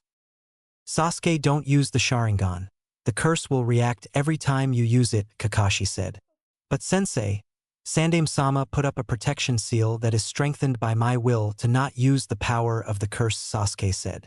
Kakashi sighed. All right, but if the seal starts to activate, the match will end and you will be disqualified. Got it, Kakashi said in a serious tone. Sasuke nodded and then Kakashi shunshined to where Naruto and Sakura were. Okay, you two ready? Hayate asked. Hi, they both said. Then Hajime/begin, Hayate said as he leapt to the Hokage's side. Yoroi then took out a few shuriken and threw them at Sasuke. Sasuke activated his Sharingan and took out a kunai. He then slashed downwards, sending the shuriken flying back at Yoroi. Yoroi then appeared behind Sasuke and was about to punch his head. But Sasuke ducked, dug his kunai into the ground and then tripped Yoroi and pinned him to the ground with his legs. Yoroi then raised a glowing hand and grabbed Sasuke's leg. Sasuke then felt all his strength start to leave him. What the hell are you doing, you team? Sasuke asked angrily. Yoroi then got out from Sasuke's grip and punched him in the face. Yoroi then grabbed Sasuke's head and then began to suck away his chakra. You're sucking away my chakra, Sasuke realized. Yup, and now you're gonna lose, Yoroi said. Meanwhile, up on the balcony, the Oto team sensei was watching the match intently. But what the people here didn't know is that this particular Jonin was Orochimaru in disguise. Yes, Yoroi suck out his strength so that he will have to rely on the power of my precious curse mark, Orochimaru thought, licking his lips. Sasuke then all of a sudden felt newfound strength and kicked away Yoroi. Sasuke panted as he tried to think up his next move. Bad time to daydream now. Uchiha Yoroi said as he was about to grab Sasuke. Poof! Yoroi was surprised. Cage Bunshin, he thought. Yoroi was then kicked in the back by a foot courtesy of Sasuke. You see, I had already switched myself with a Cage Bunshin and hinged into a kunai and pulled this sneak attack on you. But I was surprised by your abilities, Yoroi. Now time for you to face my ultimate finishing move, Sasuke said. The two tomo in each Sharingan I spinning rapidly. Cage Bunshin no jutsu, he said. 5 Sasukes appeared in a poof of smoke. 2 of them ran up to Yoroi with amazing speed and double punched him in the face. A third then shunshined underneath Yoroi and sent a strong uppercut to Yoroi's chin, sending the older genin a good 5 feet above ground. The 4th clone then appeared and did a backflip which ended doing a powerful kick to Yoroi's chin, sending Yoroi even higher into the air. On the balcony, Naruto smiled. Okay, Sasuke. Finish this, he said. Sasuke looked at his brother and nodded, shunshining in front of the floating Yoroi.